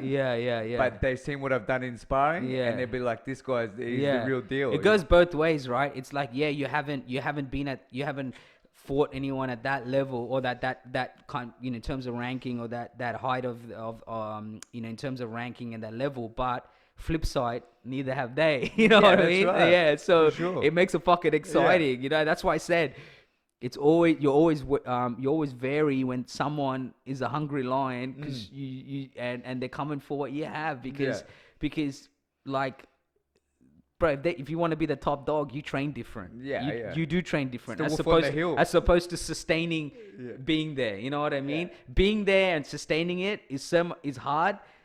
But when someone's coming for what you got and you're the top dog, bro, you just know that they're moving mountains at the moment. You know what I mean? And that's I know your style, and I know how you come in, and that's why I was excited for it, because I was like, it's so good to finally see you be able to replicate all of that and actually put it into a high level fight where everyone, not just me, everyone gets to fucking sit down and fucking eat their popcorn and get to fucking watch, what's about to go down. You know what I mean? And people have always said, even like, just say for Johnny Lewis and that, he's the best boxing coach in Australian history. He even before my last fight, we spoke on the phone. Just randomly, Arnell had called him. And I was there, and I ended up talking to him for about 20 minutes. And he goes, I really wish that one thing that you had the fights. He goes, there was something so special about you that he goes, all you needed to do was have the fights and to get up there. And even like even Fennick that have he's spoken to me, and he said, mate, you guys, there's something special about you. Like, he goes, if you get connect with your power and that, he goes, you'll be knocking all these guys out. So, mate, like, I'm excited because I haven't had the fights. I know what I can do. I just got to get in there and do it. 100%. Which goes back to the point I was making, that the easy way would have been not to do it, but even after all of that, with the health issues, you found your way back. And then, you know, when all this started happening, like, I messaged my brother the other day, and I said, because we were like, he's a massive boxing head, so I've kind of like now introduced him to certain platforms where you can read up on boxing news and shit like that, because he's like, man, I don't know where to go. So I put him onto like Oz Boxing and stuff like that. And then I told him about Brubaker and thing. He goes, oh shit. I said, yeah. And I said, man, like, I'm like, I wasn't fucking around when I said he's like, you know, like, not that no one believed me, but I was like, you know me, man, like, sometimes you sound like, oh yeah, it's because you're training, you know what I mean? When you're training with someone and you talk them up, you're like, oh, you're just training with, you know, you know, they think because you're training with them or whatever. But then, you know, they saw you on the a lot of people saw you on the No Limit card, and even a lot of like guys that are friends of mine that I train with now, like they they follow you. And the guy that I was training with yesterday, my mate, he was like, I think he saw your unders. You were doing your unders and shit. And he was asking me how to do uppercuts. But yesterday was funny. Actually, fucking whole body was moving. I was like, brother, we've all been there. Don't worry, bro. He's like, fucking, he's trying to do it. It was just funny, bro. It was so funny. I'm like, man, I know how that feels, bro. I was like, but he was like, man, it's such a, and it feels good. And then it felt even good that now you got a fight that can solidify what I've always known, and a lot of other people around your circle knew, you know what I mean? And more so anything, what you knew, you know what I mean, that you were capable of doing, you know what I mean? And I love that, man. And that's why I say I'm blessed, because I get to be around that. Like, like I said, I spoke to, like all these people, obviously, whether they're fucking casuals or whatever, we were talking about the Zoo and Stevie Spark fight, and a lot of people are, oh, easy, this and that. I don't think half these guys know what it's like to just not be in fight camp, get a call, go 2 weight divisions up in 7 days and fight someone. Yeah. And then when I saw some of these comments, I'm like, bro, you guys don't know what the fuck, how much balls you got to have, let alone given how Zoo's been on a tear and how good he's been looking and chasing for international opponents now, like what it takes to even just switch on and be like, you know what, I'll fucking take the fight. You know what I mean? Yeah. And it's something that you always said long time ago, even all my other ones, was these padded records, you know what I mean? People worry about these padded records and protecting records, and it's funny because I see people like, not so much the disrespect, but I almost see it in a way that they don't have the level of respect for someone that's taken L's as opposed to someone who hasn't taken L's. Yeah. And I think to myself, like, man, like what world do you live in, bro? Like, you know what I mean? Like, if you are afraid of losses, you're not going to achieve anything in this life. You know what I mean? But it's not even that. It's that a lot of these guys will go and take high risk fights. They don't give a fuck about that. You know what I mean? And I remember I messaged Stevie Sparks after that fight, and I said, man, like, what you just did in this last week is going to be the reason why you're going to fucking do what you're going to do one day. Because you had the balls when you got the call, didn't think twice, fucking, and it's something. He didn't lose any. That's what I said to him. I said, bro, like I said in my message, I said, you lost no fans, bro. Like, you lost no fans. And it was funny because my mate was, as the night was going on and as he was walking out, or on his Instagram, and bro, the followers was just ticking by I'm not even lying to you, was ticking by like the thousands, bro. And he was just going tuk tuk tuk, and my mate's like, bro, check this out, and it's just going up, But I knew what kind of man he is from speaking to him, and I knew, and it's funny when they had the four potential opponents, and I remember sharing it on my story, and I was like, and I tagged him and I said, this man will do it. I didn't even talk to him. I just saw the 4 names. I was like, oh, you know what? I know this person. Like, I know him as a person now because I've spoken to him. Why wouldn't I? Like, it's the same thing. If your fucking name pops up, bro, I'm riding you every fucking day of the week. You know what I mean? Because why wouldn't I?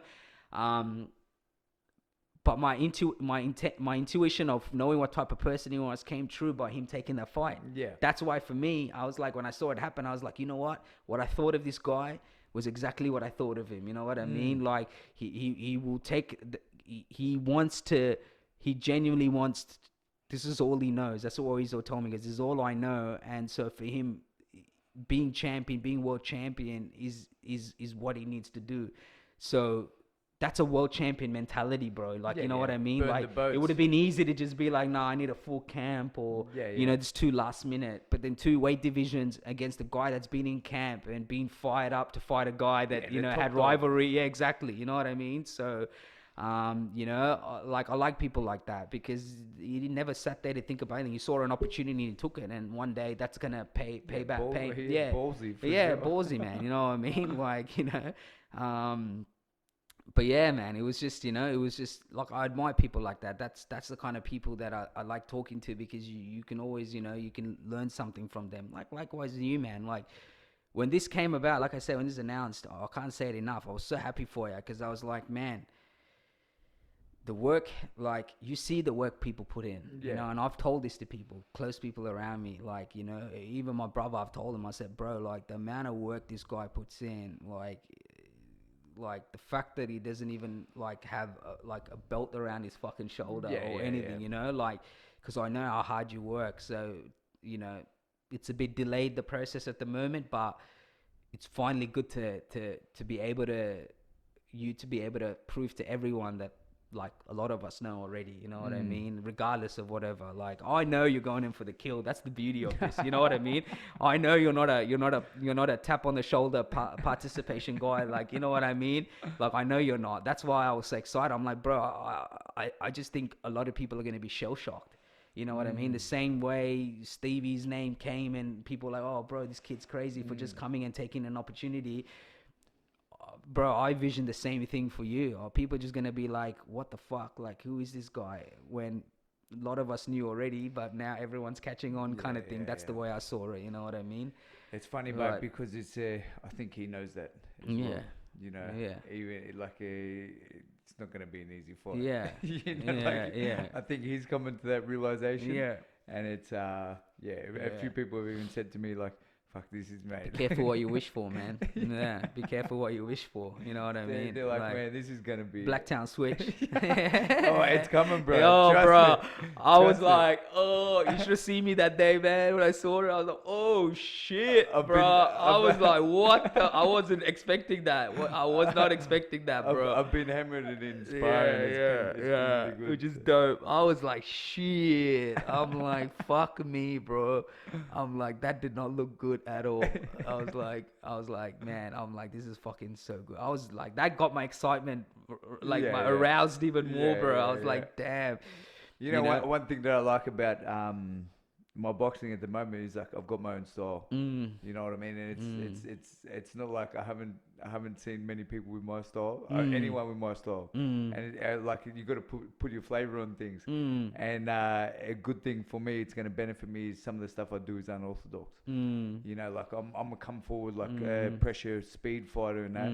But I whip some stuff out of the hat that it's I don't even know what I'm going to do. But it makes it exciting. You know, like, it's like intuition. You use it when you're in there.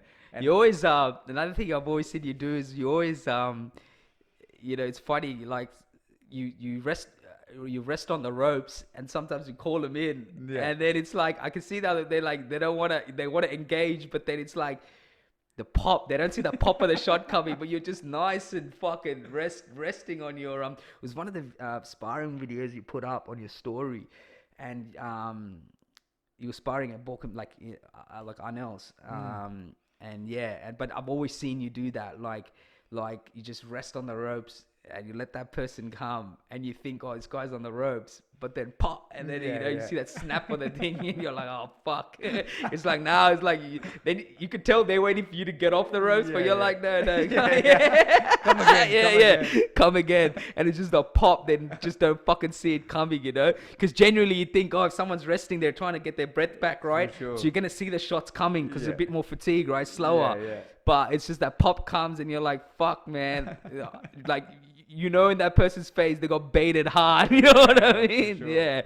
But it's good. Like, it's just the mind games, right? It's little tricks and stuff. You know what I mean? For sure. But no, it's good. I actually, it's you got to set traps when you're in there. Like, even play the game a little bit. A big thing that I've learned, like, it's only coming pretty much now, these last couple spars.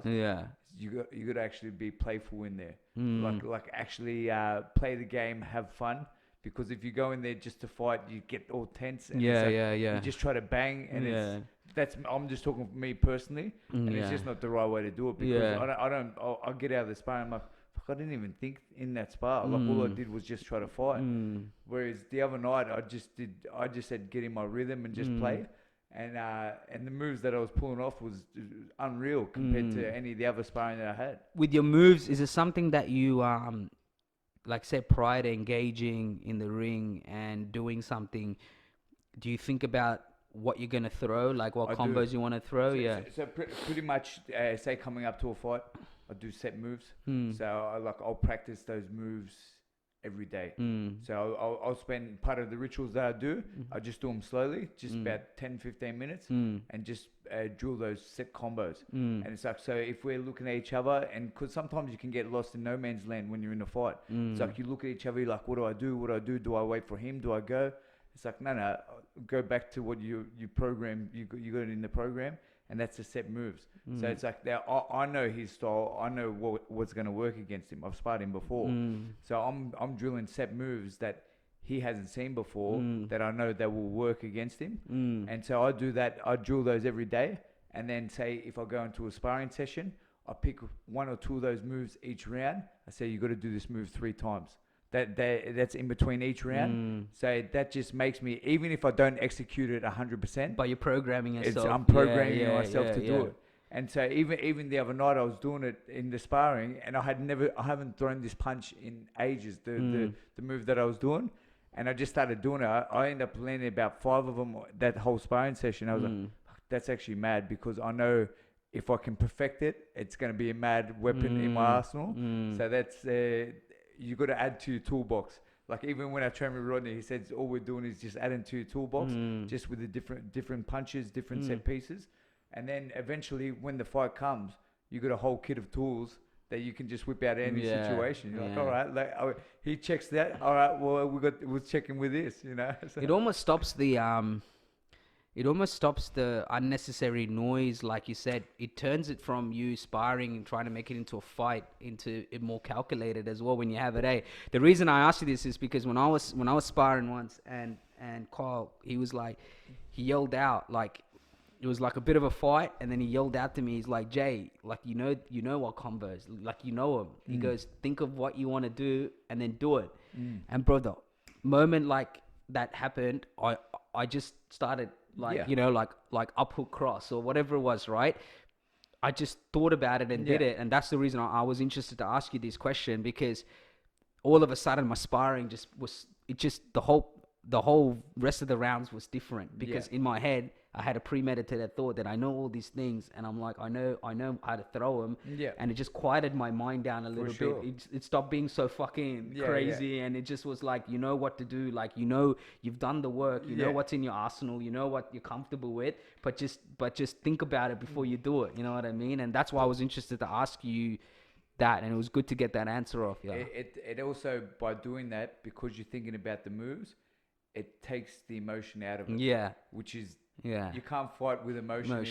If you get hit, you're like, I'm gonna hit him. Because that's exactly what it did. Funny enough, that's exactly what it did. Like I was not so much thinking, but like it stopped becoming so like an emotional, like, oh, you're in there for a fight, like you know what I mean. And it just turned me into, from being a fight into like some classiness, you know what I mean, to what you were doing, because you calculated on what you were doing.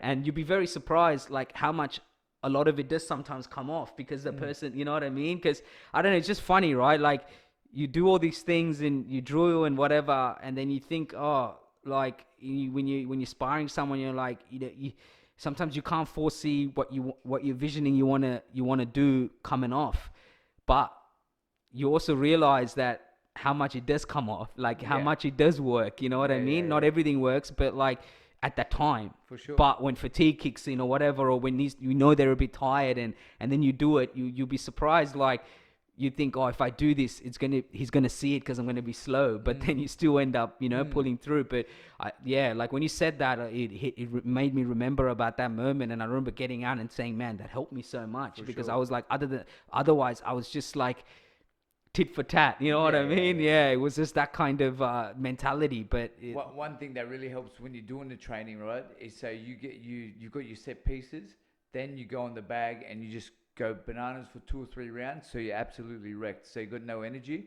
And then when you're in that state, the next round, come out and do your set pieces, because then you're going to perform under duress, and when you're exhausted, and if you can still think calculated at that time, if you go back to the thought, then it's going to help you so much in the fight, because there comes a point in most fights where you look at each other and you're both fucked. It's like, all right, what do we do now? Like, who makes the next move? Who takes? That's normally when when you see one guy normally lift and one guy fall behind.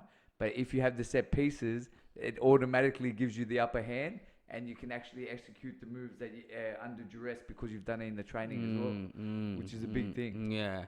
Because that's another whole fucking animal in itself, right? Like you said, under duress, being able to fucking think. Anyone looks good when you're fresh. Yeah, 100%. Mate, after 30 seconds, 100%. That's when you start to find out. I'm so glad you said that, because I say that shit all the time, bro. Yeah. I'm like, when someone's fresh, they look like a world beater, you know? But get him into that place where things get tough. Then it's like you start to really, you know what I mean, test the character, and then it's also like their mind scrambling. You know what I mean? Like, even just say, for example, because I've been sparring a lot of bigger amateur guys for this fight, and the guys are put on me for the first round.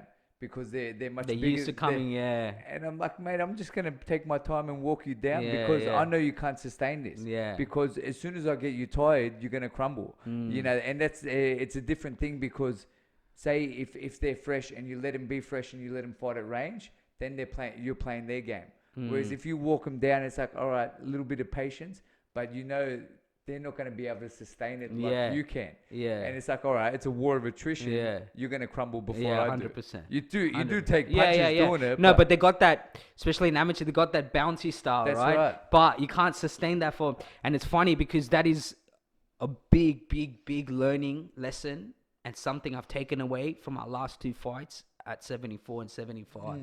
As opposed to when I fought at 69. At 69, the ability in an amateur was there, like that constant fast pace. Something that I have found that I've really kind of analyzed and I've really kind of come to understand is that a lot of these guys at heavier, they're not fighting with that style. Like they can't sustain bouncing, and because they're a bit heavier and I just think they can't sustain that body exactly. And that is probably the biggest lesson I have learned from the last two fights with me, with that mentality and just the fact that I don't need to burn too much energy trying to come in with that style. Like, so there's a lot of, you know, because they can't sustain it. So that fight is not as quick and high pitched. Yeah. Which really stood out for me, which really woke me up because my mentality was fuck 3 2-minute rounds. These motherfuckers are going to go ballistic. Yeah. But neither one did that. And, so like that really kind of opened my eyes, which was good. Like, you know, cause I think, you know, that Arnell style is still, you know, it hasn't left me, bro. Like it's there, you know what I mean? I love that style. Like my brother messaged me the other day, like after a run, I messaged him. I said, bro, like it's good. Like I'm like, one of the things I'm working on is being more efficient with my weight now, right? Like at that weight, like trying to hit the, you know, you know, the 5K runs, 6K runs like I would if I was training at a lighter weight. And he messaged me back and he was like, man, you know, end of the day, you just got to work out what works best for you, what style works best for you. People can tell you, you know, but you've done it enough to know what style works best for you. And, you know, it's a bit of both, but like, I'm not that bouncy, zippy type of guy. Like, you know what I mean? Like, I like to sit on my shots and I like that, you know what I mean? So it's that aspect. But yeah, like that was something that was a real eye opener with the heavier guys. Like, was that they don't really move as much as the lighter guys do, like you know what I mean, in and out and whatever, because the second they do, and I think that's what I mean, this guy, he came out, bro, flurry in the first round, the last fight, and then he did on you? On me, like just flurried, like he was wasted no time, and then, like, I could tell, I was like, then his body started to shut down. That's right. And then, like, I got to that place where I was like, all right, well, I got so much more to give. And it's funny because he bought me a beer after the fight. He came and gave me, we had a beer together. But he came up to me first, like, I remember, like, I was sitting down, and obviously, like, it was funny because that moment in the back when my coach goes to me, he's like, Jay, look at you. For 20 minutes, you're laughing and you're talking. And I remember the time there was me, you, and Woff. And I told this story to some of the guys. I said, this is one of the biggest memories I have of me and like with Rick. Like, I was finishing up my session, and this is leading up to the fight with the, you know, with the Bombers and stuff.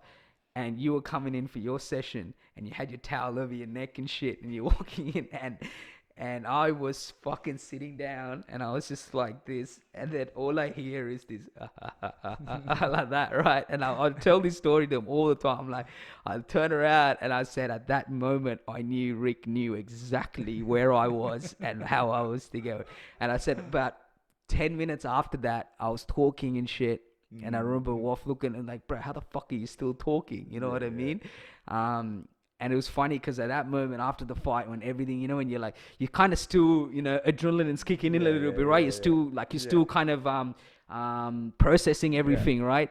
And Noosh was there and the coach was there, and I'm just sitting down in my back. I'm sitting on the chair and I'm like a bit disappointed by obviously the decision at that point. And I was just like, fuck. And I was like, kept telling myself, like, fuck, man, like, I was so happy, like, the way I came back. And I was like, man, like, just the way that the fight ended, like, I was like, you know, I knew that I had to dig deep. And then, like, in that time, that 20 minutes, the guy came around the corner. He came around the corner and he was like, he had the thing and he's like, and I got up off my chair and he just shook my hand and he's like, man, he's like, the refs got it wrong. Like, he goes, the refs got it wrong. And he's like, man, like, if I could change medals with you, I would. I said, nah, man, it's not about medals for me. You know, I was like, you know, but I said to him, I said, I was just a bit disappointed because I thought I'd done enough. But I go, it is what it is. It was a good fight. Like, I go, you challenged me, you know? And then he's like, nah. He's like, man, like, I'll be honest with you, man, I was fucked. Like, I was fucked. And he goes, I've never had someone walk forward on me when I walk forward on them. Word for word, that's what he said to me. And then he goes, you're the hardest fight I've had. And there was a sense of pride because, you know, if I say that to some stranger or if I say that to someone else, they'll be like, well, who the fuck has he fought? Right? But I know in my heart of heart that he was legit. Like, he's a fighter. He's had MMA. Like, he's been in there. He's been in the fucking in the furnace. You know what I mean?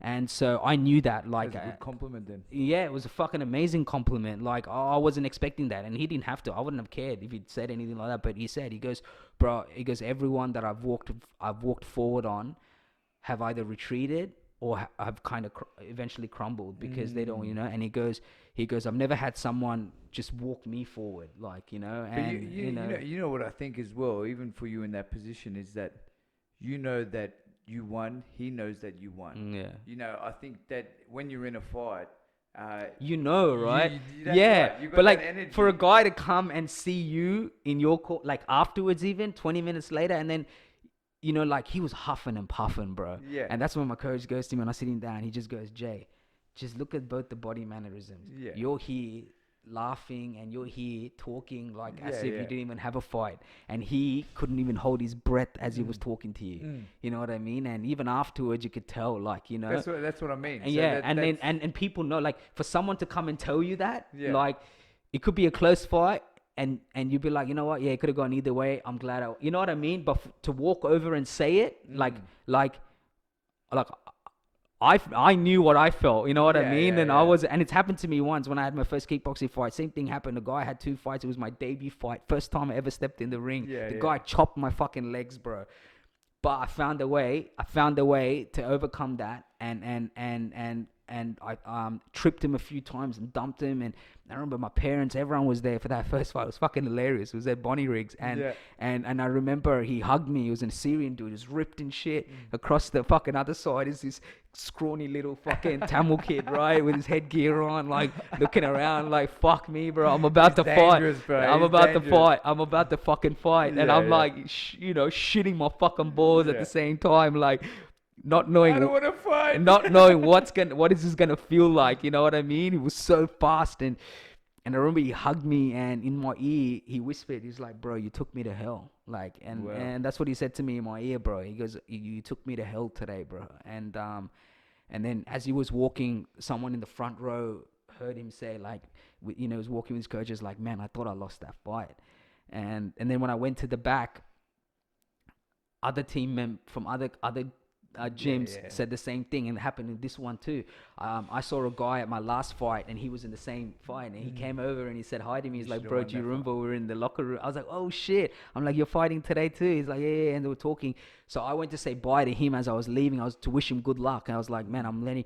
His teammates were watching me, and they're like, yo, you got fucking hard done by. We all thought you won. And it was nice that how I felt was reciprocated. Yeah, not even just by, it's easy for your own crew to say it, just right? Randoms. But randoms, and that's when I was like, okay, so how I felt was, I wasn't just tripping out thinking how I felt was just how I felt. Yeah, like I wasn't being biased, and I was just, and whatever. But mate, that's a good gauge of it, because if people in the audience coming up and saying, yeah, that's for me. When that happened, that's when I was like, okay, I was like, man, like how I felt was it was right to feel that way. You know what I mean? Like I was legit. I felt the way I felt. But yeah, like to have randoms come and say that to me, then I knew that, okay, that there's no bias there. You know what I mean? Oh, so, it's funny you say that, because I had the exact same thing happen to me in Canberra. And I fought the guy. He won the Arafura Games, which is like pretty big games, like 10 countries. Amateurs? In amateurs. Yeah.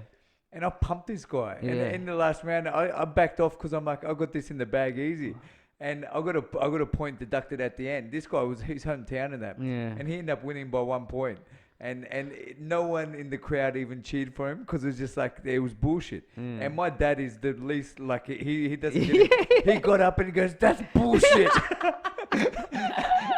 And then after, because he even came up and said, I didn't win that fight. His coach was a wanker. Like, he said, we won that fair and square, And then I'm like, man, I'm going to bash this fucker.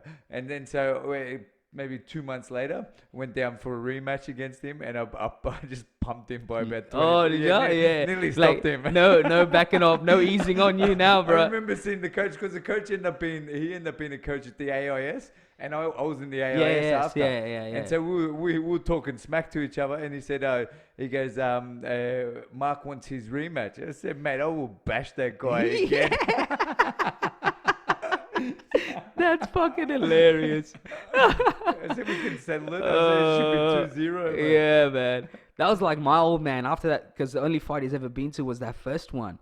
He came home that night. He was on the whiskey, and he drunk dialed me. Yeah. He's like, I thought you fucking won that. They fucking bullshit. I was just laughing. I was just laughing because I'm like, you forget how much they ride your way, bro. You know what I mean? It's like I'm like, it's all right, man. It's all right. It's only one fight. It's about, I was just happy to step in at that point. I wasn't about winning or losing, but that triggered everything, because after losing that, and then in front of your family and everything, I was like, man, fuck, I hate this feeling. But then I was like, man, I could have done so much more. And then then you fall into that trap of like, okay, I got to go back and train, and before you know it, bro, you're having multiple fights. But but more, it's how you bounce back. But I tell you, and that's it, man. Like funny enough, like it. Took me a couple of days. Like I was just, analyze, as you do, bro. You're analyzing it, and you're like, fuck, and then you could think of 100 different ways things could have gone, you know what I mean? But it didn't, it went the way it went, but credit, like, to myself, in the sense that, like, I just got right back on the horse, like, you know what I mean? Like I just went straight back, and I was like, you know what? I'm enjoying this. Like I'm enjoying just fucking 6-7 weeks out. Fucking fight comes, ready to go in. Like, you know what I mean? Just all of that, and it's a fresh new challenge at a weight, and and it's just funny. Like even the fight before that, I felt like, again, this is the first time. Like I said this to someone, to the guy, to Cody, who I had on my podcast on Sunday, and I said to him, like, it's funny, like, even though you don't have to cut much weight, you still got to be efficient with your weight. And the first ever fight, 2 fights ago, when I first fought at this weight, I felt like, kind of burnt myself out, and I wasn't as efficient going into that fight. And on that night, I hit that brick wall, and I wanted to go another gear, but I just couldn't go that other gear. But it's funny, the guy I was fighting, he didn't do anything to me that was like, out of this world. He was just brawn. He was just a brawn guy. He's a big dude. And there was a moment where he had a smile on his face, and I think he thought he was going to take me out. And then my mate goes, in the second round, he had his head down. Like at the end of the second round, his head down, because he was like, fuck. Like, you know what I mean? He couldn't take me out of there. And I ended that third round really well. Like he was crunched up on the rope, but like, man, when you can go, I just couldn't go, and so, like, that taught me a lot. That's when I realized, okay, I got to be really efficient, I got to, even though I don't have to cut as much weight, I still got to be really efficient. And then when this fight came around, I was really confident. I was like, man, I feel good. On the day, I felt good, and I didn't have to, like, I didn't have to like not eat on the day or anything. I still got to eat and still make weight and everything. But then when that moment came, like, okay, how bad do you want it? I was able to go there. You know, that I knew I could go there. That was the difference. In the reserve tank. Yeah, that's it. Like, I knew I could go there. I always believed that when it comes down to it, I can go there. But to be able to prove that to myself and the way that I did it, regardless of the result, I'll always remember that moment, because, like I said, like, it was one of those moments where it was easy to just, not even just crumble, but just give that person the confidence that 100%. They could run that fight. You know what I mean? Yeah. And then come second round and still, walk forward on them and say, like, you gotta try harder than that. But towards that, it was that clap. And everyone will tell you that second that clap, I heard that clap, it's like a trigger. You know what I mean? Yeah. Bro, that 20 seconds, I don't know what it was. I don't know where the fuck the energy came from. But, man, I just poured it on him, and he was on the rope, and he was just hanging. And I just remember when that buzzer hit, I just had a smile on my face inside. I couldn't smile outside, but I could smile inside. And I went back to my corner. I looked at I could see the pride in their face, you know what I mean? And I smiled at him, and I said, man, I was just happy. Like, I was so happy after that, because I was like, I knew, forget about everyone else, I knew what I had done. I knew what I had to go through. And I remember that first round, self-talk. You know what I mean? And, people don't understand that, but you will, how much that helps, self-talk and almost convincing yourself that you're going to do something in a situation where all the odds are against you. You know what I mean? And that's how I felt at the end of that round. First round was that the odds are against me now, but this is going to be a beautiful story to tell someone one day when I win it. That's all I said, and fucking thank God it went the way it did. But But listen, bro, I don't want to take too much of your time away, but, we'll be kicking it for a while. But, man, I really appreciate it, bro. I really do. And I appreciate, like, the reason that when I think about this 50th podcast, I think about even that last 2 years. And I remember calling you, and you've always been a big supporter of mine. And, but even calling you and telling, like, I remember, like, very few could probably understand mentally what I was going through. You know what I mean? And like I said at the start of it, it was one of the toughest times. But when people believe in you, people don't realize how much you feed off that. You know what I mean? Sure. But it's also because that whole period, that boxing period, that training period was, man, it was. I almost feel like it cultivated me to who I am now, because. Like I said, I went to places where I surprised myself. You know what I mean? Because, like I said, forget the fights, the fucking training, bro. You know what I mean? Our bunker sessions, like, it's easy to wave the white flag. You know what I mean? I still look back at some of those videos and fucking screaming and the fucking saliva and the fucking everything, bro. And, and those things, it's almost like, you have it in you, but that proved it was in me. And sometimes you need people to take you to those places to prove that you are who you think you are, or you know what you're capable of, and those same philosophies, that level, and I pass it on to this day. Everything, all the lessons and principles and everything, I apply to this day. I meditated this morning. I was grateful. You know what I mean? And meditation's a big thing that I got introduced through you. You know what I mean? So that we got to experience together. You know what I mean? So all those things, man, and all those little principles and all those little philosophies and all those little practices and processes are a big part of why I've been able to even get to this point. You know what I mean? Being able to not only do 50 podcasts, but just everything else that I got cooking up in the back and, waiting to be done. And, and this is nothing. This is 50, like 100 fucking, who knows, another 50, and just that confidence and that never say die attitude. You know what I mean? You need that. Mad. You need that. It's a rough, this was a rough journey, because you had to be strong mentally. You know what I mean? There were days, man, like, I was like, man, like. Have you read The Alchemist? Yeah, that was one of the first books I ever read. My mate Dim, who's a men's personal coach, he gave me that book. He told me to read that book. he was one of the first guys. That's why I've always wanted to link you guys up. He was one of the first guys like you. He will tell you this he will tell you this in a most artistic way that I could never tell you. But he went through his drum. He was in the army and everything before he did what he did. Like, he had some dark periods. But he would meet up with me for coffee at Town Center. And I'm talking years ago. And he was one of the first person to really tell me there's like, man, I single-handedly watched you evolve from that person that I'm telling you about in my early 20s and all those periods that I was going through to the person that I am now. He was there on those big moments. He used to tell me, he goes, every time I would talk to you after whatever period I didn't see you, it was like you were leaps and bounds ahead. And he was the reason I got into reading books, because he realized what kind of books I would enjoy based on my personality and the type of person I was spiritually and whatever. So he put me onto Alchemist. That was the first book he made me read. He's like, you would love this, bro. This is you. Like, this is for you. And when I read that, I couldn't believe I finished a book, right? But I couldn't believe how engaged I was in that book. And that the whole, at the end of the day, the whole lesson behind it, you know what I mean? And then I would just go to him for books. I'll be like, what book should I read? Have you read The Four Agreements?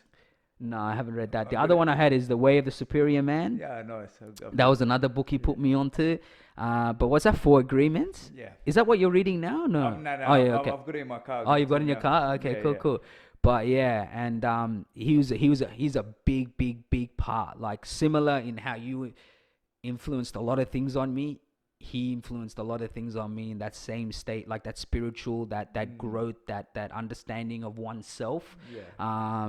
That's why I always tell him, bro, I'm like I'll go to him, I'll bring Rick one day, we'll go do those raw sessions. Yeah. I'm like, bro, you think you've heard of raw? Wait till you fucking hear us raw, bro. I'm like, the whole fucking Maroubra beach is gonna hear us. Oh, bro, I'm like, bro, you don't understand. We are screamers. I tell everyone I train with, I'm like, bro, and even my mate, when they saw you train, they're like, I'm like, bro, you don't understand. When we fucking yell, that's why they hear me in the gym every time. Bah, bah, bah, bah, bah. Every time they just hear me like, no one else, bro. Yeah. No one else. I like, you know what I mean? Yeah. Hilarious because we were on lockdown, right? Yeah. Me and Arnell still been training in the gym. But then, and then someone else rocked up because we're not putting the buzzer on just because it makes noise. Oh, yeah. And the guy comes and he goes, Arnell goes, the guy goes, mate, you can fucking hear Rick from down the road. Oh, in the Boco place. Oh, that's hilarious. Like, I'm not surprised. I'm not surprised, bro. I'm not surprised.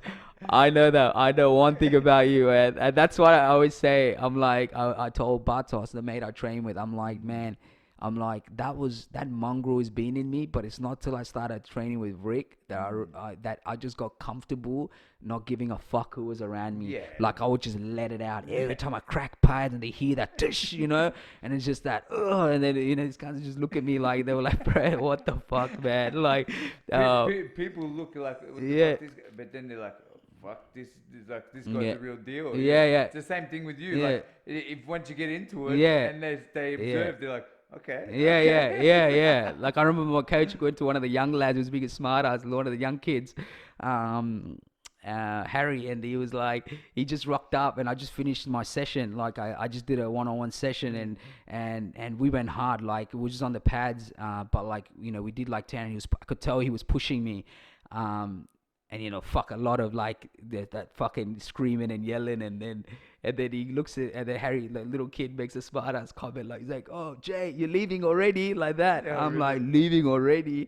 And then Carl looks at it and goes, "Mate," he's like, "You would fucking die. You got no idea. You would die if you fucking did what he just did just now." You know what I mean? And yeah, man, every time, all the boys, like some of the guys that they love training with me, because they're like, man, when you train, you there's a sense of the energy shifts, like their energy shifts. And I'm like, and I always tell them, I go, the reason it's like that is because that's how I was taught. But number two, I was like, because I know what it does. I know what it does. I've been there. I've been in your situation where you're just throwing yourself into the deep end and whatever. Like, I've trained with guys. I'm like, I'm like, you guys don't understand. Like, I've trained with guys where if you're not from the same fabric, you're gonna get found out. You know what I mean? So I go, when you're struggling, when you're in that last sit up, or when you're in that last push up, or we're doing sprints or whatever it is, I know how much it helps when you have someone in your fucking ear telling you, hey, how bad do you want this? You know, even when they're sparring and I'm outside the ropes and I'm there, I'm whispering to them. I'm like, bro, how bad do you know? I'm like, you don't know what that does to you. But I know, because it's happened to me. You know, when I'm in that dark place, and I've had God, I always tell them, when I had Ricky and all these guys telling me I could go, I know what that does for me. So I'm like, it's almost a robbery if I don't do that. If I don't do that for you, knowing when I know what it can do. You know, when I know that you're in the dumps, or when I know that you need that motivation or encouragement, it's almost robbery if I can't give you what was given to me. You know, it's about passing it on. You know what I mean? So it's hilarious in that way, man. But bro, I fucking appreciate you, bro. I know our journey's not over yet, but there's plenty more shit to do, man, outside of boxing one day. But I'm really grateful, man, and it's and I know for a fact I'll always remember this 50th podcast now, bro.